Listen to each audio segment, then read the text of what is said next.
वासुदेवाय। ओम नमो भगवते वासुदेवाय। ओम सुरभ्ये नमः। ओम सुरभ्ये नमः। ओम सुरभ्ये नमः।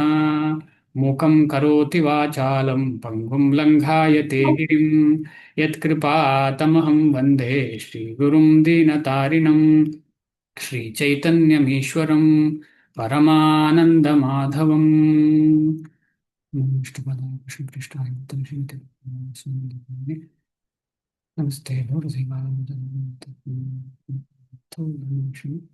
ಹರೇ ಕೃಷ್ಣ ಎಲ್ರಿಗೂ. ನಮಸ್ಕಾರ, ದಂಡವತ್ ಪ್ರಣಾಮಗಳು. ಇವತ್ತು 6ನೇ ಅಧ್ಯಾಯದ 15ನೇ ಶ್ಲೋಕ. ಆ, ಹಿಂದಿನ ಕ್ಲಾಸಲ್ಲಿ ನಾವು ಈಗಾಗಲೇ ಡಿಸ್ಕಷನ್ ಮಾಡಿದ್ದೇವೆ.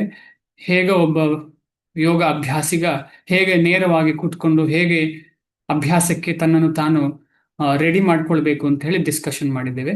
ಹಾಗೆ ರೆಡಿ ಆದಮೇಲೆ ಏನು ಮಾಡಬೇಕು, ಅದರ ಉದ್ದೇಶ ಏನು ಅಂತ ಹೇಳಿ ಈ ಶ್ಲೋಕದಲ್ಲಿ ಭಗವಂತ ಹೇಳ್ತಾರೆ ಅರ್ಜುನನಿಗೆ. ಅಷ್ಟಾಂಗ ಯೋಗ ಪದ್ಧತಿಯಲ್ಲಿ ಈ ರೀತಿಯಲ್ಲಿ ಕೂತ್ಕೊಳ್ಳೋದರ ಉದ್ದೇಶ ಏನು ಅಂತ ಹೇಳಿ, ಸುಮ್ಮನೆ ಟೈಮ್ ಪಾಸಿಗೆ ಕೂತ್ಕೊಳ್ಳೋದಲ್ಲ, ಯಾಕೆ ಅಂತ ಹೇಳಿ ಈ ಶ್ಲೋಕದಲ್ಲಿ ಹೇಳ್ತಾರೆ. ಸೊ ಈ ತಿಂಗಳು ತುಂಬಾ ಇಂಪಾರ್ಟೆಂಟ್ ತಿಂಗಳು. ಈ ಎಲ್ಲ ವಿಚಾರಗಳನ್ನ ಚೆನ್ನಾಗಿ ಅರ್ಥ ಮಾಡಿಕೊಂಡು ನಾವು ಅದನ್ನ ಜಪ ಮಾಡುವಾಗ ಅದನ್ನ ನಾವು ಮಾಡ್ಲಿಕ್ಕೆ ಪ್ರಯತ್ನ ಪಡೋಣ. ಯಾಕಂತ ಹೇಳಿದ್ರೆ ಎಲ್ಲದಕ್ಕೂ ನಮ್ಮ ಭಕ್ತಿಯಲ್ಲಿ ಜಪ ಅಂತ ಹೇಳೋದು ಮುಖ್ಯವಾದ ಅಂಗ. ಜಪ ಅಂತ ಹೇಳುವಂಥದ್ದು ಮುಖ್ಯವಾದ ಅಂಗ. ಈಗ ಒಂದು ಉದಾಹರಣೆಗೆ, ಪ್ರಳಯ ಕಾಲದಲ್ಲಿ ನಮಗೆ ಮೋಕ್ಷ ಸಿಗ್ತದಾ? ಯಾರಾದ್ರೂ ಹೇಳ್ಬೋದಾ? ಪ್ರಳಯ ಆಗುವಾಗ, ಪ್ರಳಯ ಆಯ್ತು ಅಂತ ಇಟ್ಕೊಳ್ಳೋಣ, ನಮಗೆ ಮೋಕ್ಷ ಆಗತ್ತಾ? ಯಾರಿಗಾದ್ರೂ ಏನಾದ್ರೂ ಭಾವನೆ ಇದೆಯಾ ಇದ್ರ ಬಗ್ಗೆ?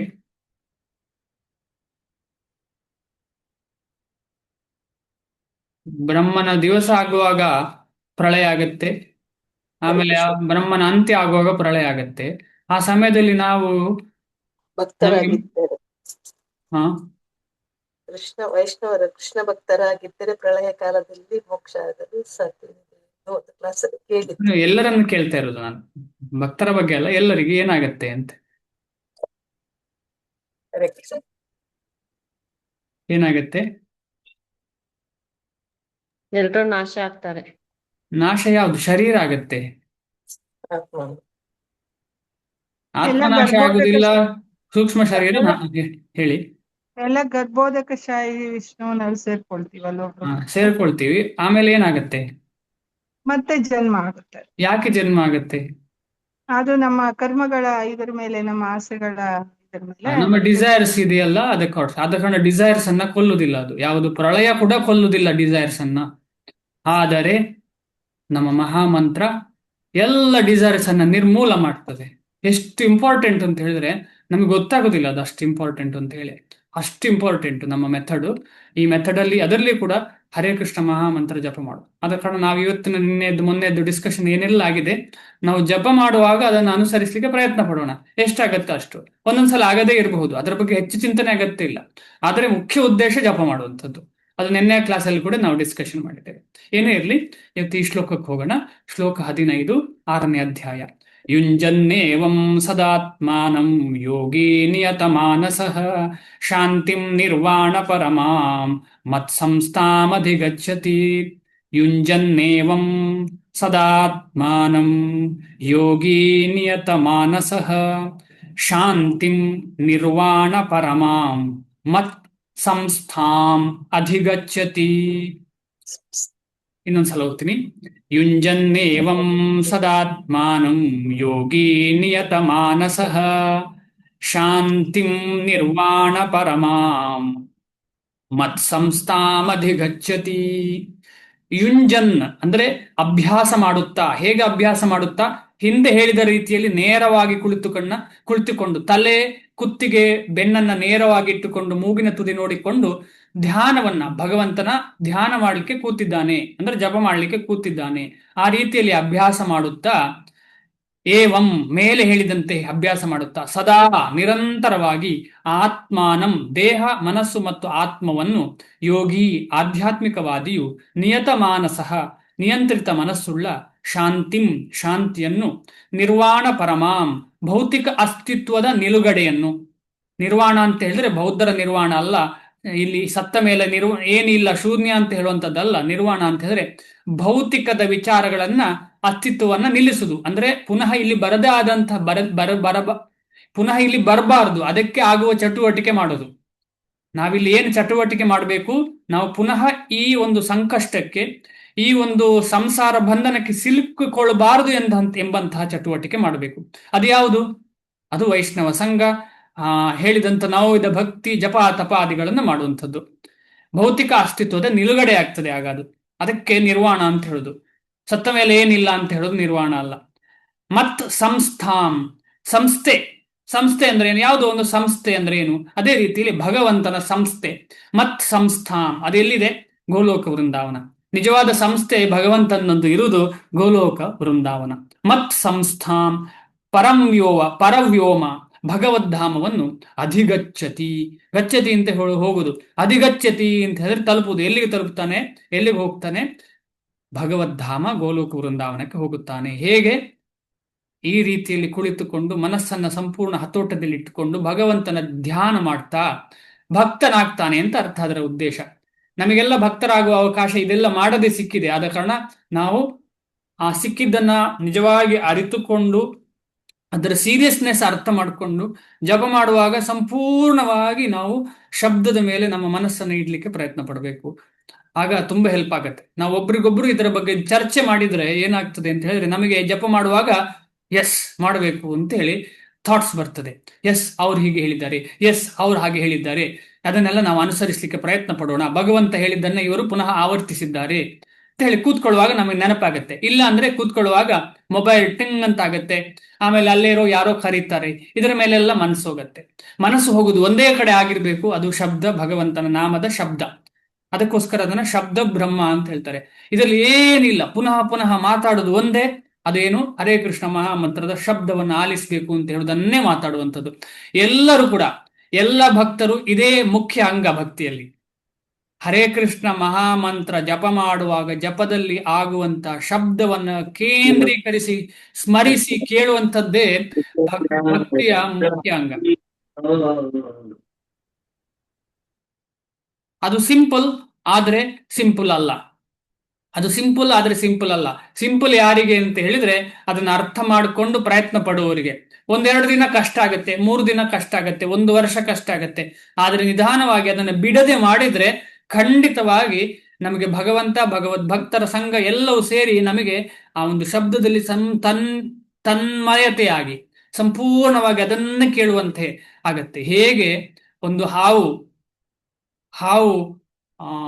ಶಬ್ದದ ಮುಖಾಂತರ ಅಥವಾ ಅದು ಹಾವಾಡಿಗನ ಹಾವಭಾವದ ಮುಖಾಂತರ ಹೇಗೆ ಕಂಟ್ರೋಲಿಗೆ ಬರುತ್ತೆ, ಅದೇ ರೀತಿ ಈ ನಮ್ಮ ಮನಸ್ಸು ಭೌತಿಕತೆ ಕಡೆಗೆ ಹೋಗುವಂತಹ ಈ ಮನಸ್ಸು ಆ ಒಂದು ನಿಜವಾದ ಹಾವಾಡಿಗ ಭಗವಂತನೇ.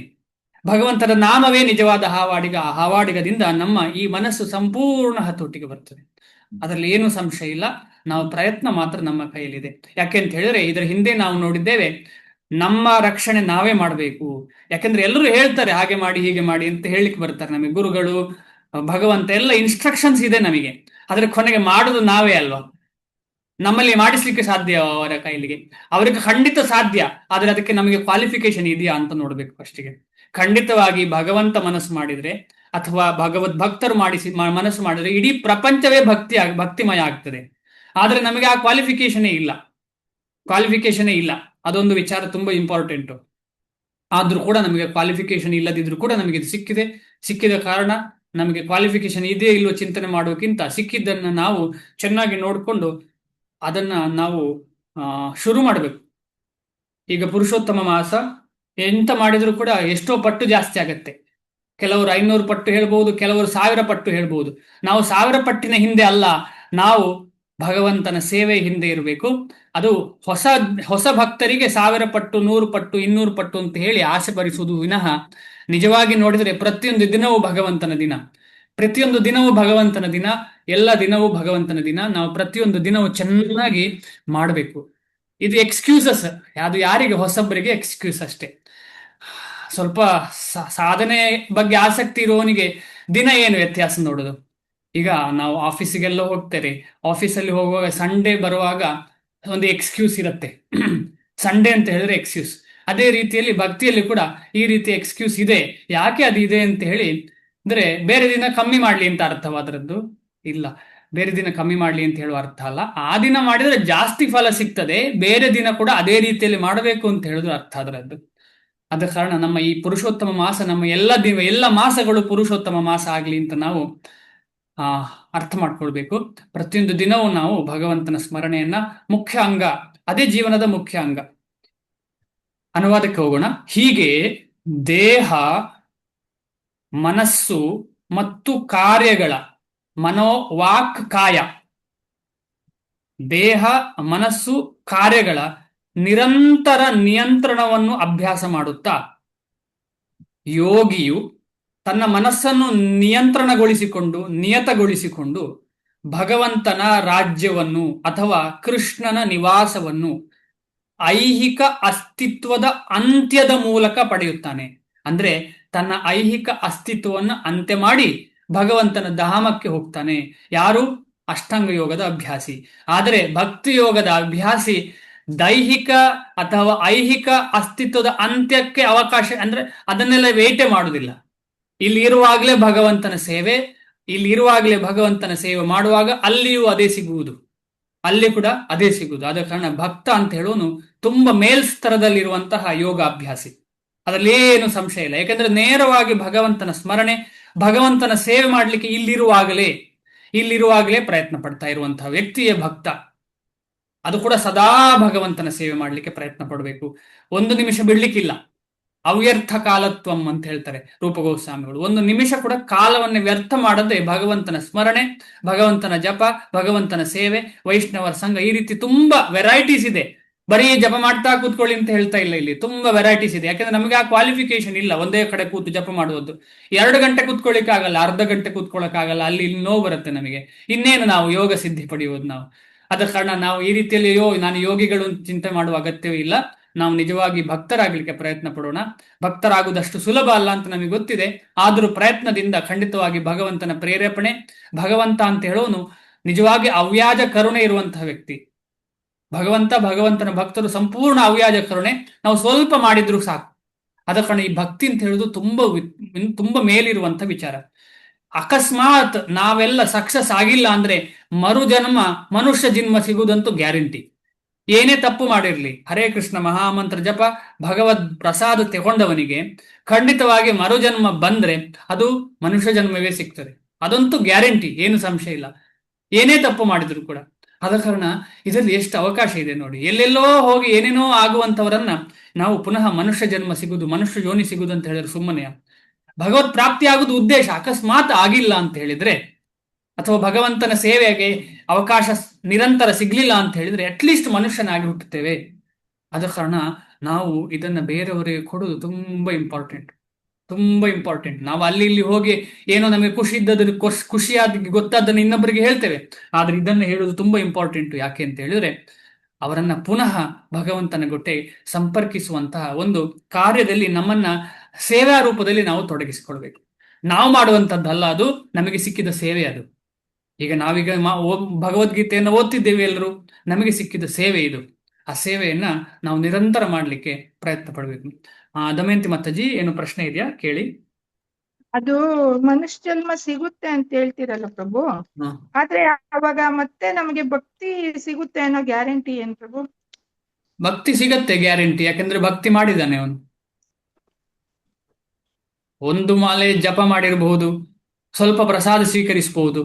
ಆದ ಕಾರಣ ಭಕ್ತಿಯ ಮೂಲ ಇದೆ, ಅಲ್ಲಿ ಭಕ್ತಿ ಸಿಕ್ಕಿದೆ ಅವನಿಗೆ, ಅದು ಮುಂದೆ ಬರ್ತದೆ. ಆದ್ರೆ ಮನುಷ್ಯ ಜನ್ಮ ಪುನಃ ಸಿಗೋದು ಡೇಂಜರೇ. ಅದೇ ಖಂಡಿತವಾಗಿ ಡೇಂಜರ್. ಅದಕ್ಕೆ ನಾವು ಅವಕಾಶವೇ ಕೊಡಬಾರದು. ಆದ್ರೆ ಡೆತ್ ವರ್ಸ್ಟ್ ಕೇಸ್ ಮಾತಾಡ್ತಾ ಇರುವಂತದ್ದು ಇಲ್ಲಿ, ಪ್ರಿಫರೆನ್ಸ್ ಅಲ್ಲ ಅದು. ನಮಗೆ ಪುನಃ ಮನುಷ್ಯ ಜನ್ಮ ಸಿಗ್ಬೇಕು ಅಂತ ಹೇಳೋ ಪ್ರಿಫರೆನ್ಸ್ ಅಲ್ಲ ಇಲ್ಲಿ. ವರ್ಸ್ಟ್ ಕೇಸ್, ನಮಗೆ ಯಾವ ರೀತಿ ಜನ್ಮ ಬೇಕಿದ್ರೂ ಸಿಗ್ಲಿ, ಆದ್ರೆ ಕೃಷ್ಣನ ಸೇವೆ ನಿರಂತರ ಸಿಗ್ಲಿ ಅಂತ ಹೇಳಿ ಚೈತನ್ಯ ಮಹಾಪ್ರಭುಗಳು ಹೇಳ್ತಾರೆ. ಅದ ಕಾರಣ ನಾವು ಅದರ ಬಗ್ಗೆ ಚಿಂತನೆ ಅಲ್ಲ, ನಾವು ಯಾವ್ದ್ರ ಬಗ್ಗೆ ಚಿಂತನೆಯಲ್ಲಿ ಮಾಡ್ತಾ ಇದ್ದೇವೆ ಅಂತ ಹೇಳಿದ್ರೆ ನಮಗೆ ಸಿಕ್ಕಿದ್ದು ಎಷ್ಟು ಇಂಪಾರ್ಟೆಂಟ್ ಅಂತ ಹೇಳುದು ಅರ್ಥ ಮಾಡ್ಲಿಕ್ಕೋಸ್ಕರ ಮಾತಾಡ್ತಿದ್ದೇವೆ ಅಷ್ಟೇ. ಸ್ವಲ್ಪಂ ಅಪ್ಯಸ್ ಅಂತ ಪ್ರಭು ಹೇಳ್ತಾರಲ್ಲ, ಸ್ವಲ್ಪಂ ಅಪ್ಯಸ್ಯ ಧರ್ಮಸ್ಯ ತ್ರಾಯತೋ ಮಹತೋ ಭಯ. ಅದು ಬರೀ ಭಕ್ತಿ ಯೋಗಕ್ಕೆ ಮಾತ್ರ, ಬೇರೆ ಯಾವ ಯೋಗಕ್ಕೂ ಅಲ್ಲ ಅದು. ಬೇರೆ ಯಾವ ಯೋಗಕ್ಕೂ ಅಲ್ಲ. ಈಗ 4 ಆಸನ ಮಾಡಿ ಸತ್ರೆ ಆ ಆಸನ ನೆಕ್ಸ್ಟ್ ಜನ್ಮದಲ್ಲಿ ಮಾಡ್ಲಿಕ್ಕೆ ಆಗತ್ತಾ ಅವನಿಗೆ? ಇಲ್ಲ ಪ್ರಭು. ಯಾರಿಗೊತ್ತು? ಆಗಬಹುದು, ಆಗದಿರ್ಬೋದು. ಆದ್ರೆ ಭಕ್ತಿ ಹಾಗಲ್ಲ. ಸ್ವಲ್ಪ ಮಾಡಿದವನಿಗೆ ಆ ಭಕ್ತಿ ಖಂಡಿತವಾಗಿ ಹೆಲ್ಪ್ ಮಾಡುತ್ತೆ. ಅಲ್ಲಿಂದ ಮುಂದೆ ಹೋಗ್ತದೆ ಭಕ್ತಿ. ಈಗ ಕಳೆದ ಜನ್ಮದಲ್ಲಿ ನಾನು ಸೂರ್ಯ ನಮಸ್ಕಾರ ಮಾಡಿ ಸತ್ತೆ ಅಂತ ಹೇಳಿ ಇಟ್ಕೊಳ್ಳೋಣ. ಈ ಜನ್ಮದಲ್ಲಿ ನಾನು ಸೂರ್ಯ ನಮಸ್ಕಾರದ ನೆಕ್ಸ್ಟ್ ಆಸನ ಕಲಿಸ್ತಾರೆ ಯಾರಾದ್ರೂ? ಇಲ್ಲ, ಸಾಧ್ಯವೇ ಇಲ್ಲ. ಕರ್ಮದಲ್ಲೂ ಸಾಧ್ಯ ಇಲ್ಲ, ಜ್ಞಾನದಲ್ಲೂ ಸಾಧ್ಯ ಇಲ್ಲ, ಅಷ್ಟಾಂಗ ಯೋಗದಲ್ಲೂ ಸಾಧ್ಯ ಇಲ್ಲ. ಸ್ವಲ್ಪಮಪಿ ಅಸ್ಯ ಧರ್ಮಸ್ಯ ಅಂತ ಹೇಳುವಂತ ವಿಚಾರ. ಅದು ಬರೀ ಭಕ್ತಿಯಲ್ಲಿ ಮಾತ್ರ ಸಾಧ್ಯ. ಆದ ಕಾರಣ ಭಕ್ತಿ ಅಂತ ಹೇಳುದು ಪರಮೋನ್ನತವಾದಂತಹ ಒಂದು ಮಾರ್ಗವೂ ಅದೇಯ, ಡೆಸ್ಟಿನೇಷನ್ ಅದೇಯ, ಎಂಡು ಅದೇ, ಎಲ್ಲವೂ ಅದೇಯ ಭಕ್ತಿ. ಯಾಕಂದ್ರೆ ಭಕ್ತಿಗೂ ಕೃಷ್ಣನಿಗೂ ವ್ಯತ್ಯಾಸ ಇಲ್ಲ. ಸರಿ, ಭಾವಾರ್ಥ ಓದೋಣ. ಶಿಲ ಪ್ರಭುಪಾದರಿಗೆ ಜಯವಾಗಲಿ. ಯೋಗಾಭ್ಯಾಸದ ಅಂತಿಮ ಗುರಿಯನ್ನು ಈಗ ಸ್ಪಷ್ಟವಾಗಿ ವಿವರಿಸಿದೆ. ಅಂದ್ರೆ ಈ ಅಷ್ಟಾಂಗ ಯೋಗದ ಅಂತಿಮ ಗುರಿ ಏನು ಅಂತ ಹೇಳಿದ್ರೆ ಭಗವಂತನ ಧ್ಯಾನ ಅಂತ ಹೇಳಿ ಈ ಶ್ಲೋಕದಲ್ಲಿ ನಮಗೆ ಅರ್ಥ ಆಗುತ್ತೆ. ಯೋಗಾಭ್ಯಾಸದ ಗುರಿ ಯಾವುದೇ ಐಹಿಕ ಸೌಲಭ್ಯವಲ್ಲ. ಯೋಗಾಭ್ಯಾಸದ ಗುರಿ ಯಾವುದೇ ಭೌತಿಕವಾದ ಸೌಲಭ್ಯ ಅಲ್ಲ.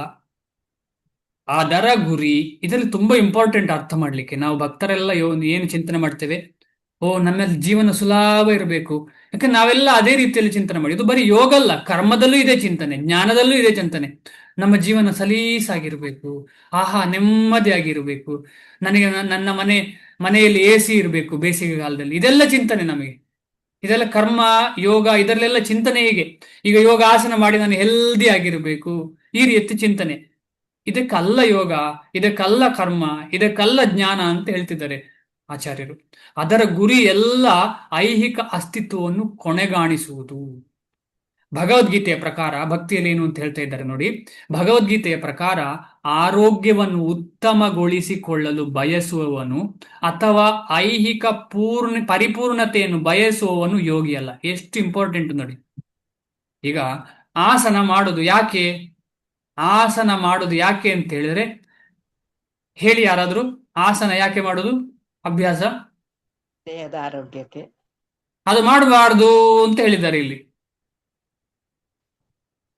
ಅದು ಉದ್ದೇಶ ಅಲ್ಲ ಅಂತ ಹೇಳಿದ್ದಾರೆ.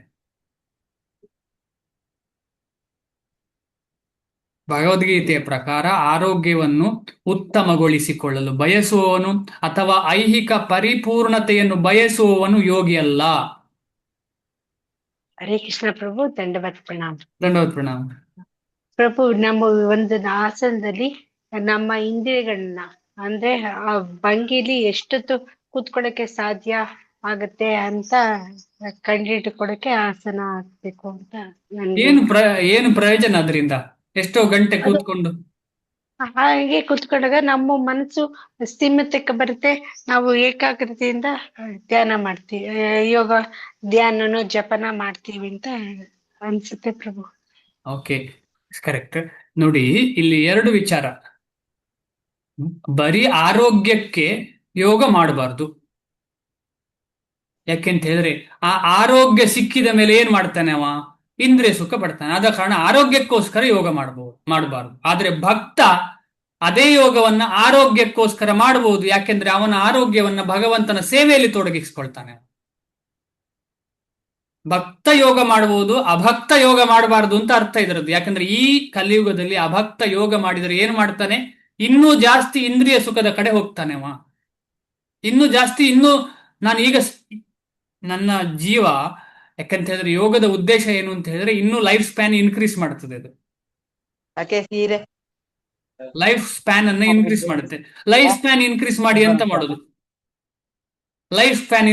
ಎಂತ ಮಾಡೋದು? ಮಕ್ಕಳು ಮರಿಗಳನ್ನು ನೋಡುದು, ಆಸ್ತಿ ಇನ್ನೂ ಜಾಸ್ತಿ ಮಾಡೋದು, ಅದ ಉದ್ದೇಶ. ಅದಕ್ಕೋಸ್ಕರ ಐಹಿಕ ಅಂದ್ರೆ ಭೌತಿಕವಾದ ಡೆವಲಪ್ಮೆಂಟಿಗೋಸ್ಕರ ಅಥವಾ ಆರೋಗ್ಯಕ್ಕೋಸ್ಕರ ಯೋಗ ಮಾಡಬಾರ್ದು ಅಂತ ಹೇಳಿದ್ದು. ಆದ್ರೆ ಇದೆರಡೂ ಕೃಷ್ಣನ ಸೇವೆಯಲ್ಲಿ ಉಪಯೋಗ ಆದ್ರೆ ಮಾಡಬಹುದು, ಆಗ ಅದು ಭಕ್ತಿ ಆಗತ್ತೆ. ಇದೆರಡು ಐಹಿಕವಾದಂತಹ ಭೌತಿಕವಾದಂತಹ ವೃದ್ಧಿ. ಈಗ ನನಗೆ ಏನೋ 1 ಲಕ್ಷ ಸಿಕ್ಕಿತು ಅಂತ ಹೇಳಿ ಅದನ್ನು ಸಂಪೂರ್ಣವಾಗಿ ಕೃಷ್ಣನ ಸೇವೆಯಲ್ಲಿ ತೊಡಗಿಸಿದ್ರೆ ತೊಂದರೆ ಇಲ್ಲ. ಅದು ನನ್ನದೇ ಸೇವೆಯಲ್ಲಿ ನಾನು ತೊಡಗಿಸ್ತೇನೆ ಅಂತ ಹೇಳಿದ್ರೆ ಅದು ಯೋಗದ ಉದ್ದೇಶ ಅಲ್ಲ.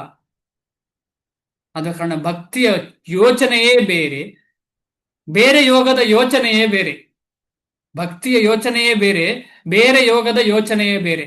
ಆದ ಕಾರಣ ನಾವು ತಾಳಮೇಳವೇ ಇಲ್ಲ ಅದಕ್ಕೆ. ತುಂಬಾ ಇಂಪಾರ್ಟೆಂಟ್. ಯಾಕಂತ ಹೇಳಿದ್ರೆ ಇದಕ್ಕೆ ಆ ಯಾವ ವೈರಾಗ್ಯ ಅಂತ ಹೇಳ್ತಾರೆ ಈ ರೀತಿಯ ವೈರಾಗ್ಯಕ್ಕೆ? ಫಲ್ಗು ವೈರಾಗ್ಯ. ಅದು ಬಿಟ್ಟದ್ದು, ಅಂದ್ರೆ ನನಗೆ ಅದೆಲ್ಲ ಬೇಡ ಅಂತ ಹೇಳಿ ಬಿಡುವುದಕ್ಕೆ ಫಲ್ಗು ವೈರಾಗ್ಯ ಅಂತ ಹೇಳ್ತಾರೆ. ಟ್ರೈ ಮಾಡಿ. ಮರ್ಕಟ ವೈರಾಗ್ಯ. ಅಲ್ಲ, ಒಳ್ಳೆ ವೈರಾಗ್ಯಕ್ಕೆ ಅಂದ್ರೆ ಭಕ್ತರು ಮಾಡುವ ವೈರಾಗ್ಯಕ್ಕೆ ಏನು ಹೆಸರು ಅಂತ? ಯುಕ್ತ ವೈರಾಗ್ಯ ಪ್ರಭು. ಯುಕ್ತ ವೈರಾಗ್ಯ. ಯುಕ್ತ ಎಸ್, ವೈರಾಗ್ಯ. ಯುಕ್ತ ವೈರಾಗ್ಯ. ಯುಕ್ತ ವೈರಾಗ್ಯ ಅಂದ್ರೆ ಏನು? ಯುಕ್ತ ವೈರಾಗ್ಯ ಅಂದ್ರೆ ಭಕ್ತಿಗೆ ಯೋಗ್ಯವಾದದ್ದನ್ನು ತಕೊಳ್ಳುದು, ಹಾ. ಭಕ್ತಿಗೆ ಯಾವ್ದು ಅನುಕೂಲ ಅಲ್ಲ ಅದನ್ನು ಬಿಡುದು. ಹೌದಾ ಪ್ರಭುಜಿ? ಓಕೆ. ಅದು ರೂಪ ಗೋಸ್ವಾಮಿ ಹೇಳಿದಾರೆ ಪ್ರಭು. ಏ. ಭಕ್ತಿಗೆ ಅದು ಪ್ರತಿಕೂಲ ಆದದ್ದು ತಗೊಳುದು, ಭಕ್ತಿಗೆ ಅನಾನ ಕೊಡುವುದು ತ್ಯಜಿಸೋದಂತ.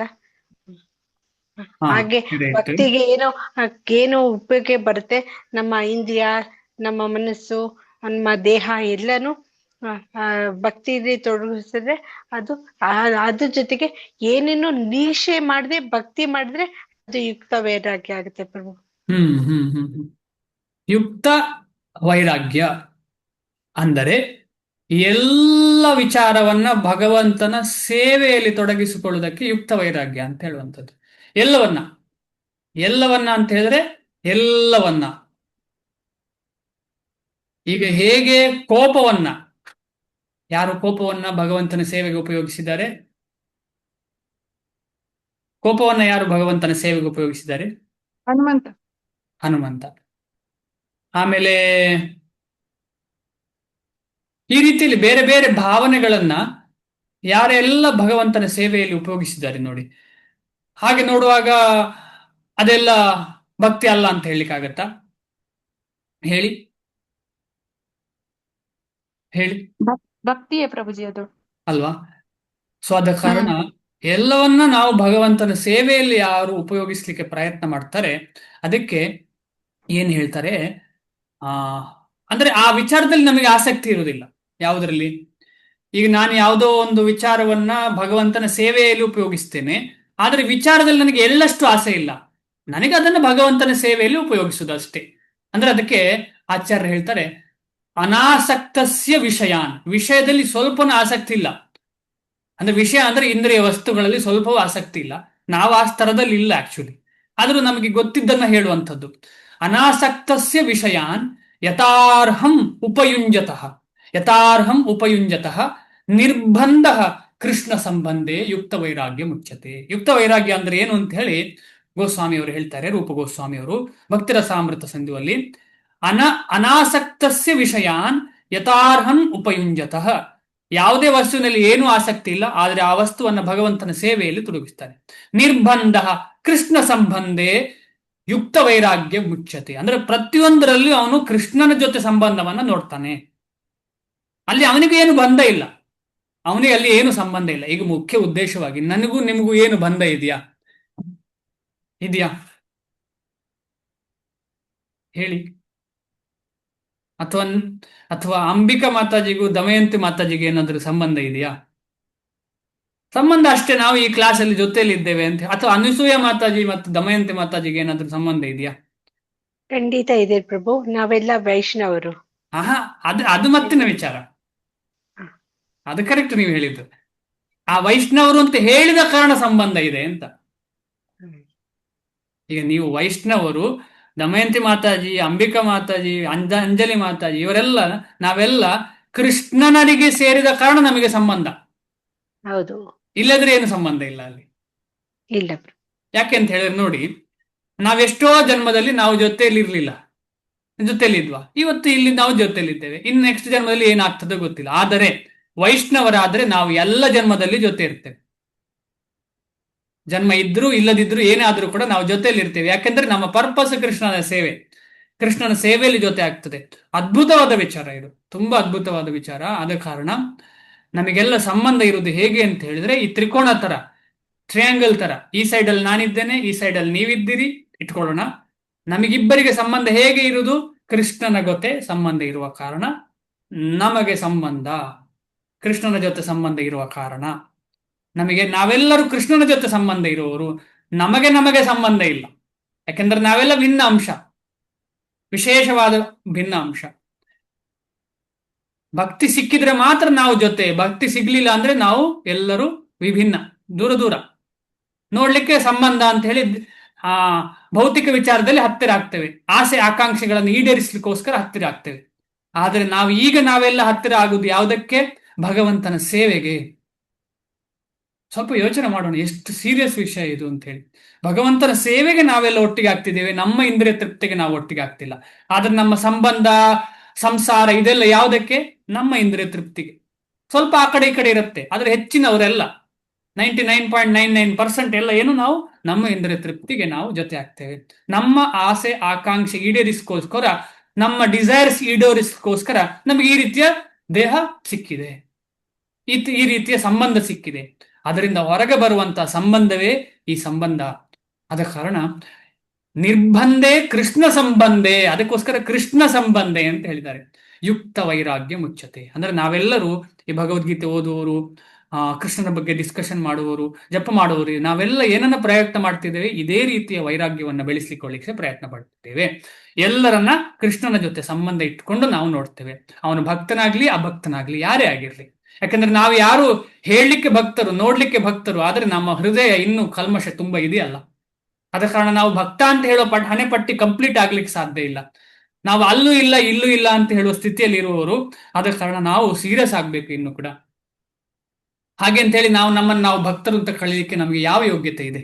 ನಂಗಂತೂ ಯಾವ ಯೋಗ್ಯತೆ ಇಲ್ಲ ಭಕ್ತ ಅಥವಾ ಅಭಕ್ತ ಅಂತ ಹೇಳುವಂಥದ್ದು. ಯಾವುದೋ ಒಂದು ರೀತಿಯ ಸಂಕಷ್ಟಕ್ಕೆ ಸಿಕ್ಕಿ ಈ ಭಾಗ್ಯ ಸಿಕ್ಕಿದಲ್ಲ ನಮಗೆಲ್ಲ. ಆದ ಕಾರಣ ನಾವು ಪ್ರಯತ್ನ ಪಡೋಣ. ಈ ರೀತಿಯಲ್ಲಿ ನಿರ್ಬಂಧೆ ಕೃಷ್ಣ ಸಂಬಂಧೆ ಯುಕ್ತ ವೈರಾಗ್ಯ ಮುಚ್ಚತೆ. ಅದ್ಭುತವಾದ ವೈರಾಗ್ಯ ಈ ವಿಚಾರ. ವೈರಾಗ್ಯ ಅಂದ್ರೆ ಯುಕ್ತ ಅಂತ ಹೇಳಿದ್ರೆ ನಮಗೆಲ್ಲ ಸುಲಭವಾಗಿ ಆಗುವಂತಹ ವೈರಾಗ್ಯ ಇದು. ಆಗ ಹೇಳಿದಂತಹ ಮರ್ಕಟ ವೈರಾಗ್ಯವಲ್ಲ, ಸ್ಮಶಾನ ವೈರಾಗ್ಯವಲ್ಲ, ಯಾವ ರೀತಿಯ ವೈರಾಗ್ಯ ಇಲ್ಲ. ಈ ವೈರಾಗ್ಯವೇ ನಾವು ಬೆಳೆಸಿಕೊಳ್ಬೇಕಾದ್ದು. ಸ್ಮಶಾನ ವೈರಾಗ್ಯ ಅಂತ ಹೇಳಿದ್ರೆ ನಮ್ಮ ಜೊತೆಲಿದ್ದವರು ಯಾರೋ ತೀರ್ಕೊಂಡ್ರು ಅಂತ ಹೇಳಿದ್ರೆ ನಮ್ಗೆ ಕೂಡಲೇ ವೈರಾಗ್ಯ ಆಗುತ್ತೆ. ಅಯ್ಯೋ ಏನು ನಶ್ವರ ಜೀವನ ಅಂತ ಆಗುತ್ತೆ. 10 ದಿವಸ, 1 ವರ್ಷ, 2 ವರ್ಷ ಸಂಬಂಧಕ್ಕೆ ಅನುಗುಣವಾಗಿ. ಆಮೇಲೆ ನಾವು ಮಾಡೋದು ಅದೇ ಕಳ್ಳತನ ಅಂದ್ರೆ ಅದೇ ರೀತಿಯ ಜೀವನ. ಆಮೇಲೆ ಮರ್ಕಟ ವೈರಾಗ್ಯ ಅಂದ್ರೇನು? ಮರ್ಕಟ ವೈರಾಗ್ಯ ಅಂತ ಹೇಳಿದ್ರೆ ಹೃದಯದ ಒಳಗೆ ಎಲ್ಲ ಕಲ್ಮಶಗಳಿದೆ, ಹೊರಗಡೆ ತೋರಿಸ್ಕೊಳ್ಳೋದು ನಾನು ಯೋಗಿ ಅಂತ ಹೇಳಿ. ಅದೇ ರೀತಿಯಲ್ಲಿ ಕಾಮ ವೈರಾಗ್ಯ ಅಂತ ಕೂಡ ಇದೆ. ಈ ರೀತಿಯಲ್ಲಿ ತುಂಬಾ ವೈರಾಗ್ಯಗಳಿದೆ. ಉದಾಹರಣೆಗೆ ಸರಿಯಾಗಿ ಎಲ್ಲಿಯೋ ಹೋಗಿದ್ದೀವಿ ನಾವು, ಅಲ್ಲಿ ಈಗ ನಾವು ಭಕ್ತರಿಗೆ ಏನಾಗುತ್ತೆ ಅಂತ ಹೇಳಿದ್ರೆ, ನಿಜವಾಗಿ ನಮಗೆ ಎಲ್ಲ ಕಡೆ ಪ್ರಸಾದ ಸಿಗುದಿಲ್ಲ. ಆಗ ನಾವು ಚೂಸ್ ಮಾಡ್ತೇವೆ. ಮದುವೆಗೆ ಹೋಗಿದ್ದೇವೆ ಅಂತ ಇಟ್ಕೊಳ್ಳುವ, ಮದುವೆಗೆ ಹೋಗಬಾರ್ದು ಆ ರೀತಿಯಲ್ಲಿ, ಆದ್ರೆ ಅಕಸ್ಮಾತ್ ಆಗಿ ಸಂಬಂಧಕ್ಕೆ ಅನುಗುಣವಾಗಿ ನಾವು ಹೋಗಿದ್ದೇವೆ ಅಂತ ಇಟ್ಕೊಳ್ಳೋಣ. ನಮಗೆ ಅಲ್ಲಿ ನೀರುಳ್ಳಿ ಬೆಳ್ಳುಳ್ಳಿ ಎಲ್ಲ ಹಾಕಿದ್ದಿದೆ, ಏನು ಮಾಡೋದು ಅಂತ ಹೇಳಿ, ನಂಗೆ ಏನು ಬೇಡ ಮೊಸರನ್ನ ತಗೊಳ್ತೇನೆ ಅಂತ ಹೇಳಿ ಮೊಸರನ್ನ, ಅವ್ರು ನೀವು ಏನು ತಿನ್ನಲ್ಲ ಅಂತ ಹೇಳಿ ಮೊಸರನ್ನವೇ ಇಷ್ಟು ಹಾಕಿದ್ದಾರೆ ಅಂತ ಇಟ್ಕೊಳ್ಳೋಣ. ಆಮೇಲೆ ನಮಗೆ ಲೈಫಲ್ಲೇ ಮೊಸರನ್ನ ವರ್ಜೆ ಆಗ್ಬಿಡುತ್ತೆ, ಆಗುತ್ತೆ. ಅದು ವೈರಾಗ್ಯ ಒಂದು ರೀತಿಯಲ್ಲಿ. ಇನ್ನು ಮೊಸರನ್ನೇ ತಿನ್ನಲ್ಲ ನಾನು ಅಂತ ಹೇಳೋ ದೃಷ್ಟಿಕೋನ ನನಗೆ, ಅದು ವೈರಾಗ್ಯ. ಎಷ್ಟು ದಿವಸ ಆ ವೈರಾಗ್ಯ? ಸ್ವಲ್ಪ ಸಮಯ. ಆಮೇಲೆ ಆ ಒಂದು ಟೇಸ್ಟ್ ವಾಪಸ್ ಬರುತ್ತೆ, ತಿನ್ಲಿಕ್ಕೆ ಶುರು ಮಾಡ್ತೇವೆ. ಆ ಭಾವನೆ ಚೇಂಜ್ ಆಗುತ್ತೆ, ತಿನ್ಲಿಕ್ಕೆ ಶುರು ಮಾಡ್ತೇವೆ. ಆದ ಕಾರಣ ಇಂತಹ ವೈರಾಗ್ಯಗಳು ಏನು ಪ್ರಯೋಜನ ಇಲ್ಲ. ನಿಜವಾದ ವೈರಾಗ್ಯ ಅಂತ ಹೇಳಿದ್ರೆ ಭಕ್ತಿಯಲ್ಲಿ ಬರುವ ವೈರಾಗ್ಯ, ಅದು ಯುಕ್ತ ವೈರಾಗ್ಯ, ಎಲ್ಲವನ್ನ ಭಗವಂತನಿಗೆ ಕೊಡುವಂಥದ್ದು. ಮೊಸರನ್ನ ನನ್ನ ಪ್ಲೇಟಲ್ಲಿ ಬಿದ್ದಿದೆ, ಇದು ಭಗವಂತನ ಆಶೀರ್ವಾದ, ನನಗೆ ಏನೋ ಕಾರಣದಿಂದ ಆ ಪ್ರಸಾದ ತಿನ್ನುವಂತ ಅವಕಾಶ ಇಲ್ಲ, ಕೃಷ್ಣ ನನ್ನನ್ನು ಕ್ಷಮಿಸು, ಸ್ವಲ್ಪ ತಗೊಳ್ತೇನೆ ನನ್ನ ದೇಹವನ್ನ ರಕ್ಷಣೆ ಮಾಡ್ಲಿಕ್ಕೆ, ಇಂತಹ ಸ್ಥಿತಿಯಿಂದ ನೀನು ಬೇಗ ನನ್ನನ್ನು ಹೊರಗೆ ಕರ್ಕೊಂಡು ಬಾ ಕೃಷ್ಣ ಅಂತ ಕೇಳ್ಕೊಳ್ಳೋದು. ಪ್ರಸಾದ ತಿಂತ ಇರುವಾಗಲೇ ಕೇಳುದು ಅದನ್ನೇ, ಕೃಷ್ಣ ನಾನು ಇಂಥ ಸ್ಥಿತಿಯಲ್ಲಿದ್ದೇನೆ, ನನ್ನನ್ನು ಖಂಡಿತವಾಗಿ ದಯವಿಟ್ಟು ನನ್ನನ್ನು ಹೊರಗೆ ಕರ್ಕೊಂಡು ಬಂದು ನಿನ್ನ ಸೇವೆಯಲ್ಲಿ ತೊಡಗಿಸ. ಈ ಪ್ರಸಾದ ಈ ಆಹಾರ ತಿಂತ ಇರೋದು ನಿನ್ನ ಸೇವೆ ಅಲ್ಲ, ಈಗ ನಾನು ತಿಂತ ಇರುವ ಆಹಾರ ನಿನ್ನ ಸೇವೆ ಅಲ್ಲ. ಇಲ್ಲಾಂದ್ರೆ ಪ್ರತಿದಿನ ಪ್ರಸಾದವನ್ನು ತಿನ್ನುವುದು ಒಂದು ಸೇವೆ.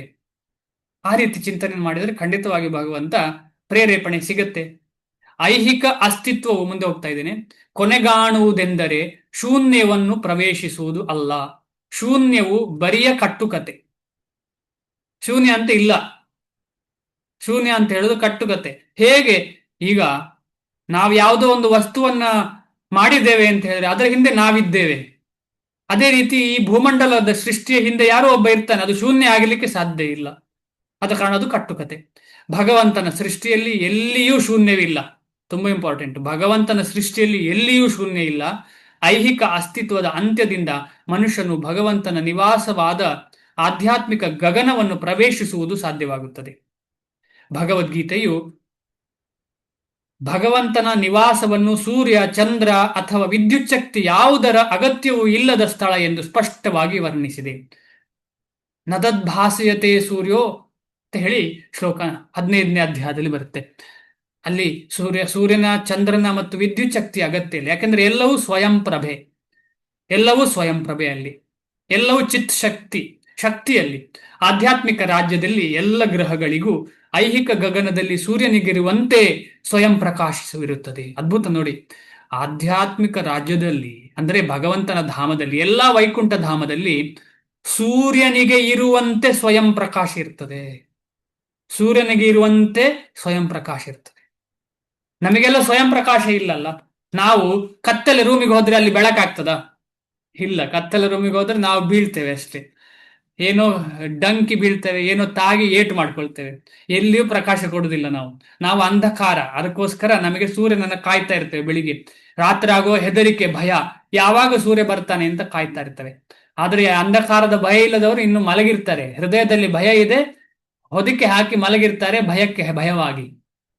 ಭಗವಂತನ ರಾಜ್ಯವು ಎಲ್ಲೆಲ್ಲಿಯೂ ಇದೆ. ಭಗವಂತನ ರಾಜ್ಯವು ಎಲ್ಲೆಲ್ಲಿಯೂ ಇದೆ. ಆದರೆ ಆಧ್ಯಾತ್ಮಿಕ ಗಗನವನ್ನು ಮತ್ತು ಗ್ರಹಗಳನ್ನು ಪರಂಧಾಮ ಎಂದು ಕರೆಯುತ್ತಾರೆ. ಭಗವಂತನ ನಿಜವಾದ ಧಾಮ ಅಂತ ಹೇಳಿದ್ರು ಗೋಲೋಕ ವೃಂದಾವನ. ಮಿಕ್ಕ ಎಲ್ಲವೂ ಭಗವಂತನ ರಾಜ್ಯವೇ. ಈಗ ಉದಾಹರಣೆಗೆ ನಮ್ಮ ಈಗ ಭೂಮಿಯನ್ನು ಧರಾಧಾಮ ಅಂತ ಹೇಳ್ತಾರೆ. ಧರೆ ಅಂದರೆ ಭೂಮಿ, ಧರೆ ಅಂದ್ರೆ ಭೂಮಿ ಕೂಡ ಒಂದು ಧಾಮವೇ. ಆದರೆ ಅದು ಪರಧಾಮ ಅಲ್ಲ, ಪರಂಧಾಮ ಅಲ್ಲ. ಪರಂಧಾಮ ಅಂತ ಹೇಳುವಂಥದ್ದು ಗೋಲೋಕ ವೃಂದಾವನ. ವೈಷ್ಣವರ ಮುಖ್ಯ ಟಾರ್ಗೆಟ್, ಅದು ಮುಖ್ಯ ಏಮ್. ಅದು ಇಲ್ಲಿ ಭಗವಂತನೇ ಸ್ಪಷ್ಟವಾಗಿ ಹೇಳಿರುವಂತೆ ಮಚ್ಚಿತ್ತಃ ಮತ್ ಪರಃ ಮತ್ ಸ್ಥಾನಂ. ಇಷ್ಟೆಲ್ಲ ಹೇಳಿದ ಮೇಲೆ ಕನ್ಫ್ಯೂಷನ್ ಆಗೋನು ಮೂರ್ಖ ಅಷ್ಟೇ. ಮತ್ ಚಿತ್ತ, ಮತ್ ಅಂತ ಹೇಳಿದ್ರೆ ನನ್ನದು ಅಂದ್ರೆ ಏನು ಇಲ್ಲದಕ್ಕೆ ನನ್ನದು ಅಂತ ಕರೀಲಿಕ್ಕೆ ಸಾಧ್ಯವಾ? ಶೂನ್ಯವನ್ನ ನಾನು ಅಂತ ಹೇಗೆ ಹೇಳುವಂಥದ್ದು? ಸಾಧ್ಯವಿಲ್ಲ. ಮತ್ ಪರಹ, ನನ್ನ ಕಡೆ. ಮತ್ ಸ್ಥಾನಂ, ನಾನಿರುವ ಕಡೆ. ಮತ್ ಚಿತ್ತ, ನನ್ನಲ್ಲೇ ಚಿಂತನೆ, ನನ್ನ ಯೋಚನೆ. ಮತ್ ಪರಹ, ನನ್ನ ಕಡೆ ಬರಬೇಕು. ಮತ್ ಸ್ಥಾನಂ, ನಾನಿರುವ ಜಾಗೆಗೆ ಬರಬೇಕು ಅಂತ ಹೇಳಿ ಭಗವಂತ ಹೇಳ್ತಿದ್ದಾರೆ. ಭಗವಂತ ಕೃಷ್ಣ. ಮತ್ ಅಂತ ಹೇಳಿದರೆ ಕೃಷ್ಣ ಕೃಷ್ಣ ಕೃಷ್ಣ ಕೃಷ್ಣ ಚಿತ್ತ, ಕೃಷ್ಣ ಪರಹ, ಕೃಷ್ಣ ಸ್ಥಾನಂ. ಶ್ರೀಕೃಷ್ಣನನ್ನು ಅರ್ಥ ಮಾಡಿಕೊಳ್ಳುವುದರಲ್ಲಿ ಪರಿಪೂರ್ಣನಾದ ಯೋಗಿಯು ನಿಜವಾದ ಶಾಂತಿಯನ್ನು ಪಡೆಯಬಲ್ಲ ಮತ್ತು ಅವನ ಪರಂಧಾಮವಾದ ಕೃಷ್ಣ ಲೋಕವನ್ನು ಅಥವಾ ಗೋಲೋಕ ವೃಂದಾವನವನ್ನು ಕಟ್ಟ ಕಡೆಗೆ ತಲುಪಬಲ್ಲ. ಬ್ರಹ್ಮ ಸಂಹಿತೆಯಲ್ಲಿ 5.37ರಲ್ಲಿ ಹೀಗೆ ಹೇಳಿದೆ, ಗೋಲೋಕ ಏವ ನಿವಸತಿ ಅಖಿಲಾತ್ಮ ಭೂತೋ ಅಂತ ಹೇಳಿ ಎಂದು ಸ್ಪಷ್ಟವಾಗಿ ಹೇಳಿದೆ. ಅಂದ್ರೆ ಅಖಿಲಾತ್ಮ ಭೂತ, ಎಲ್ಲ ಆತ್ಮಗಳ ಭೂತ, ಎಲ್ಲ ಆತ್ಮಗಳ ನಿಜವಾದ ಅಧಿಕಾರಿ, ನಿಜವಾದ ಎಲ್ಲ ಆತ್ಮಗಳನ್ನ ಸೃಷ್ಟಿಸುವಂತಹ ಆತ್ಮವೇ ಪರಮಾತ್ಮ, ಅವನೇ ಭಗವಂತ. ಆ ಭಗವಂತ ಎಲ್ಲಿರ್ತಾನೆ? ಪರ್ಮನೆಂಟ್ ಆಗಿ ಎಲ್ಲಿರುವಂಥದ್ದು? ಗೋಲೋಕದಲ್ಲಿ. ಗೋಲೋಕ ಏವ. ಯಾರು ಹೇಳ್ತಾ ಇರೋದು? ಬ್ರಹ್ಮನೇ ಹೇಳ್ತಾ ಇರೋದು. ಮೊದಲ ಸೃಷ್ಟಿಯೇ ಭಗವಂತನ ಸೃಷ್ಟಿಯೇ ಬ್ರಹ್ಮ. ಆ ಬ್ರಹ್ಮ ಹೇಳ್ತಿದ್ದಾರೆ, ತಪಸ್ಸು ಮಾಡಿ ಸಿಕ್ಕಿದಂತಹ ಒಂದು ಜ್ಞಾನದಿಂದ ಬ್ರಹ್ಮ ಹೇಳ್ತಾ ಇದ್ದಾರೆ, ಗೋಲೋಕ ಏವ ನಿವಸತಿ ಅಖಿಲಾತ್ಮಭೂತಃ. ಈಗ ನಾವು ಎಲ್ಲೋ ಹೋಗಿ ಫಸ್ಟ್ ನೋಡಿದವರಲ್ಲಿ ಕೇಳುದಲ್ವ ನಾವು? ಈಗ ಏನೋ ಒಂದು ಅವಘಡ ನಡೆದಿರ್ತದೆ, ಯಾರಲ್ಲಿ ಕೇಳುದು? ಫಸ್ಟ್ ಯಾರು ನೋಡಿದರೆ ಅವರಲ್ಲಿ ಕೇಳಿದರೆ ಮಾತ್ರ ನಮಗೆ ಕ್ಲಾರಿಟಿ ಸಿಗುದು. ಈಗ ಎಲ್ಲ ಲಾಯರ್ಸ್ ಎಲ್ಲ ಫಸ್ಟ್ ಯಾರ್ ವಿಟ್ನೆಸ್ ಅಂತ ಕೇಳ್ತಾರೆ. ಫಸ್ಟ್ ವಿಟ್ನೆಸ್ ಯಾರು ಅಂತ. ಅದೇ ರೀತಿಯಲ್ಲಿ ಈ ಭಗವಂತನ ಬಗ್ಗೆ ನಮಗೆ ಗೊತ್ತಾಗ್ಲಿಕ್ಕೆ ಫಸ್ಟ್ ವಿಟ್ನೆಸ್, ಫಸ್ಟ್ ಯಾರು ಅಂತಂದ್ರೆ ಭಗವಂತನ ದಾಸರಾದ ಬ್ರಹ್ಮ. ಜೀವರಾಶಿಯಲ್ಲಿ ಜೀವದಲ್ಲಿ ಹೈಯೆಸ್ಟ್ ಇರುವಂತಹ ಬ್ರಹ್ಮ ಹೇಳ್ತಿದ್ದಾರೆ, ಗೋಲೋಕ ಏವ ನಿವಸತಿ ಅಖಿಲಾತ್ಮಭೂತಃ. ಭಗವಂತ ಕೃಷ್ಣ ಗೋಲೋಕದಲ್ಲಿ ನೆಲೆಸಿದ್ದಾನೆ ಅಂತ ಹೇಳಿ.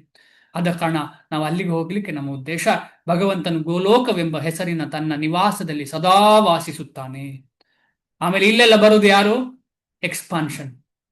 ಎಕ್ಸ್ಪಾನ್ಷನ್ ಇಲ್ಲಿ ಬರೋದು. ಆದರೂ ತನ್ನ ಶ್ರೇಷ್ಠ ಆಧ್ಯಾತ್ಮಿಕ ಚೈತನ್ಯಗಳಿಂದ ಅವನು ಸರ್ವವ್ಯಾಪಿ ಬ್ರಹ್ಮನಲ್ಲದೆ ಅಂತರ್ಯಾಮಿ ಪರಮಾತ್ಮನೂ ಆಗಿದ್ದಾನೆ. ಆದರೆ ಈ ಯುಗದಲ್ಲಿ ನಮಗೆ ಚೈತನ್ಯ ಮಹಾಪ್ರಭುಗಳ ಹಿಂದೆ ಬಂದಿರುವಂತಹ ಕೃಷ್ಣ ನೇರ ಗೋಲೋಕದಿಂದ ಬಂದಂತಹ ಕೃಷ್ಣ. ಯಾಕೆಂದ್ರೆ ಗೋಲೋಕವೇ ಇಲ್ಲಿಗೆ ಬಂದದ್ದು, ಗೋಲೋಕದ ಎಕ್ಸ್ಪಾನ್ಷನ್ ಅದು.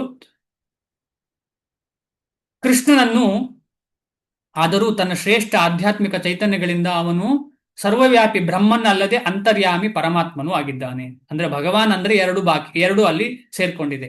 ಕೃಷ್ಣನನ್ನು ಮತ್ತು ಅವನ ಸ್ವಾಂಶ ವಿಸ್ತರಣವಾದ ವಿಷ್ಣುವನ್ನು ಸರಿಯಾಗಿ ಅರ್ಥ ಮಾಡಿಕೊಳ್ಳದೆ ಯಾರೂ ಆಧ್ಯಾತ್ಮಿಕ ಗಗನವನ್ನು ತಲುಪಲಾರರು.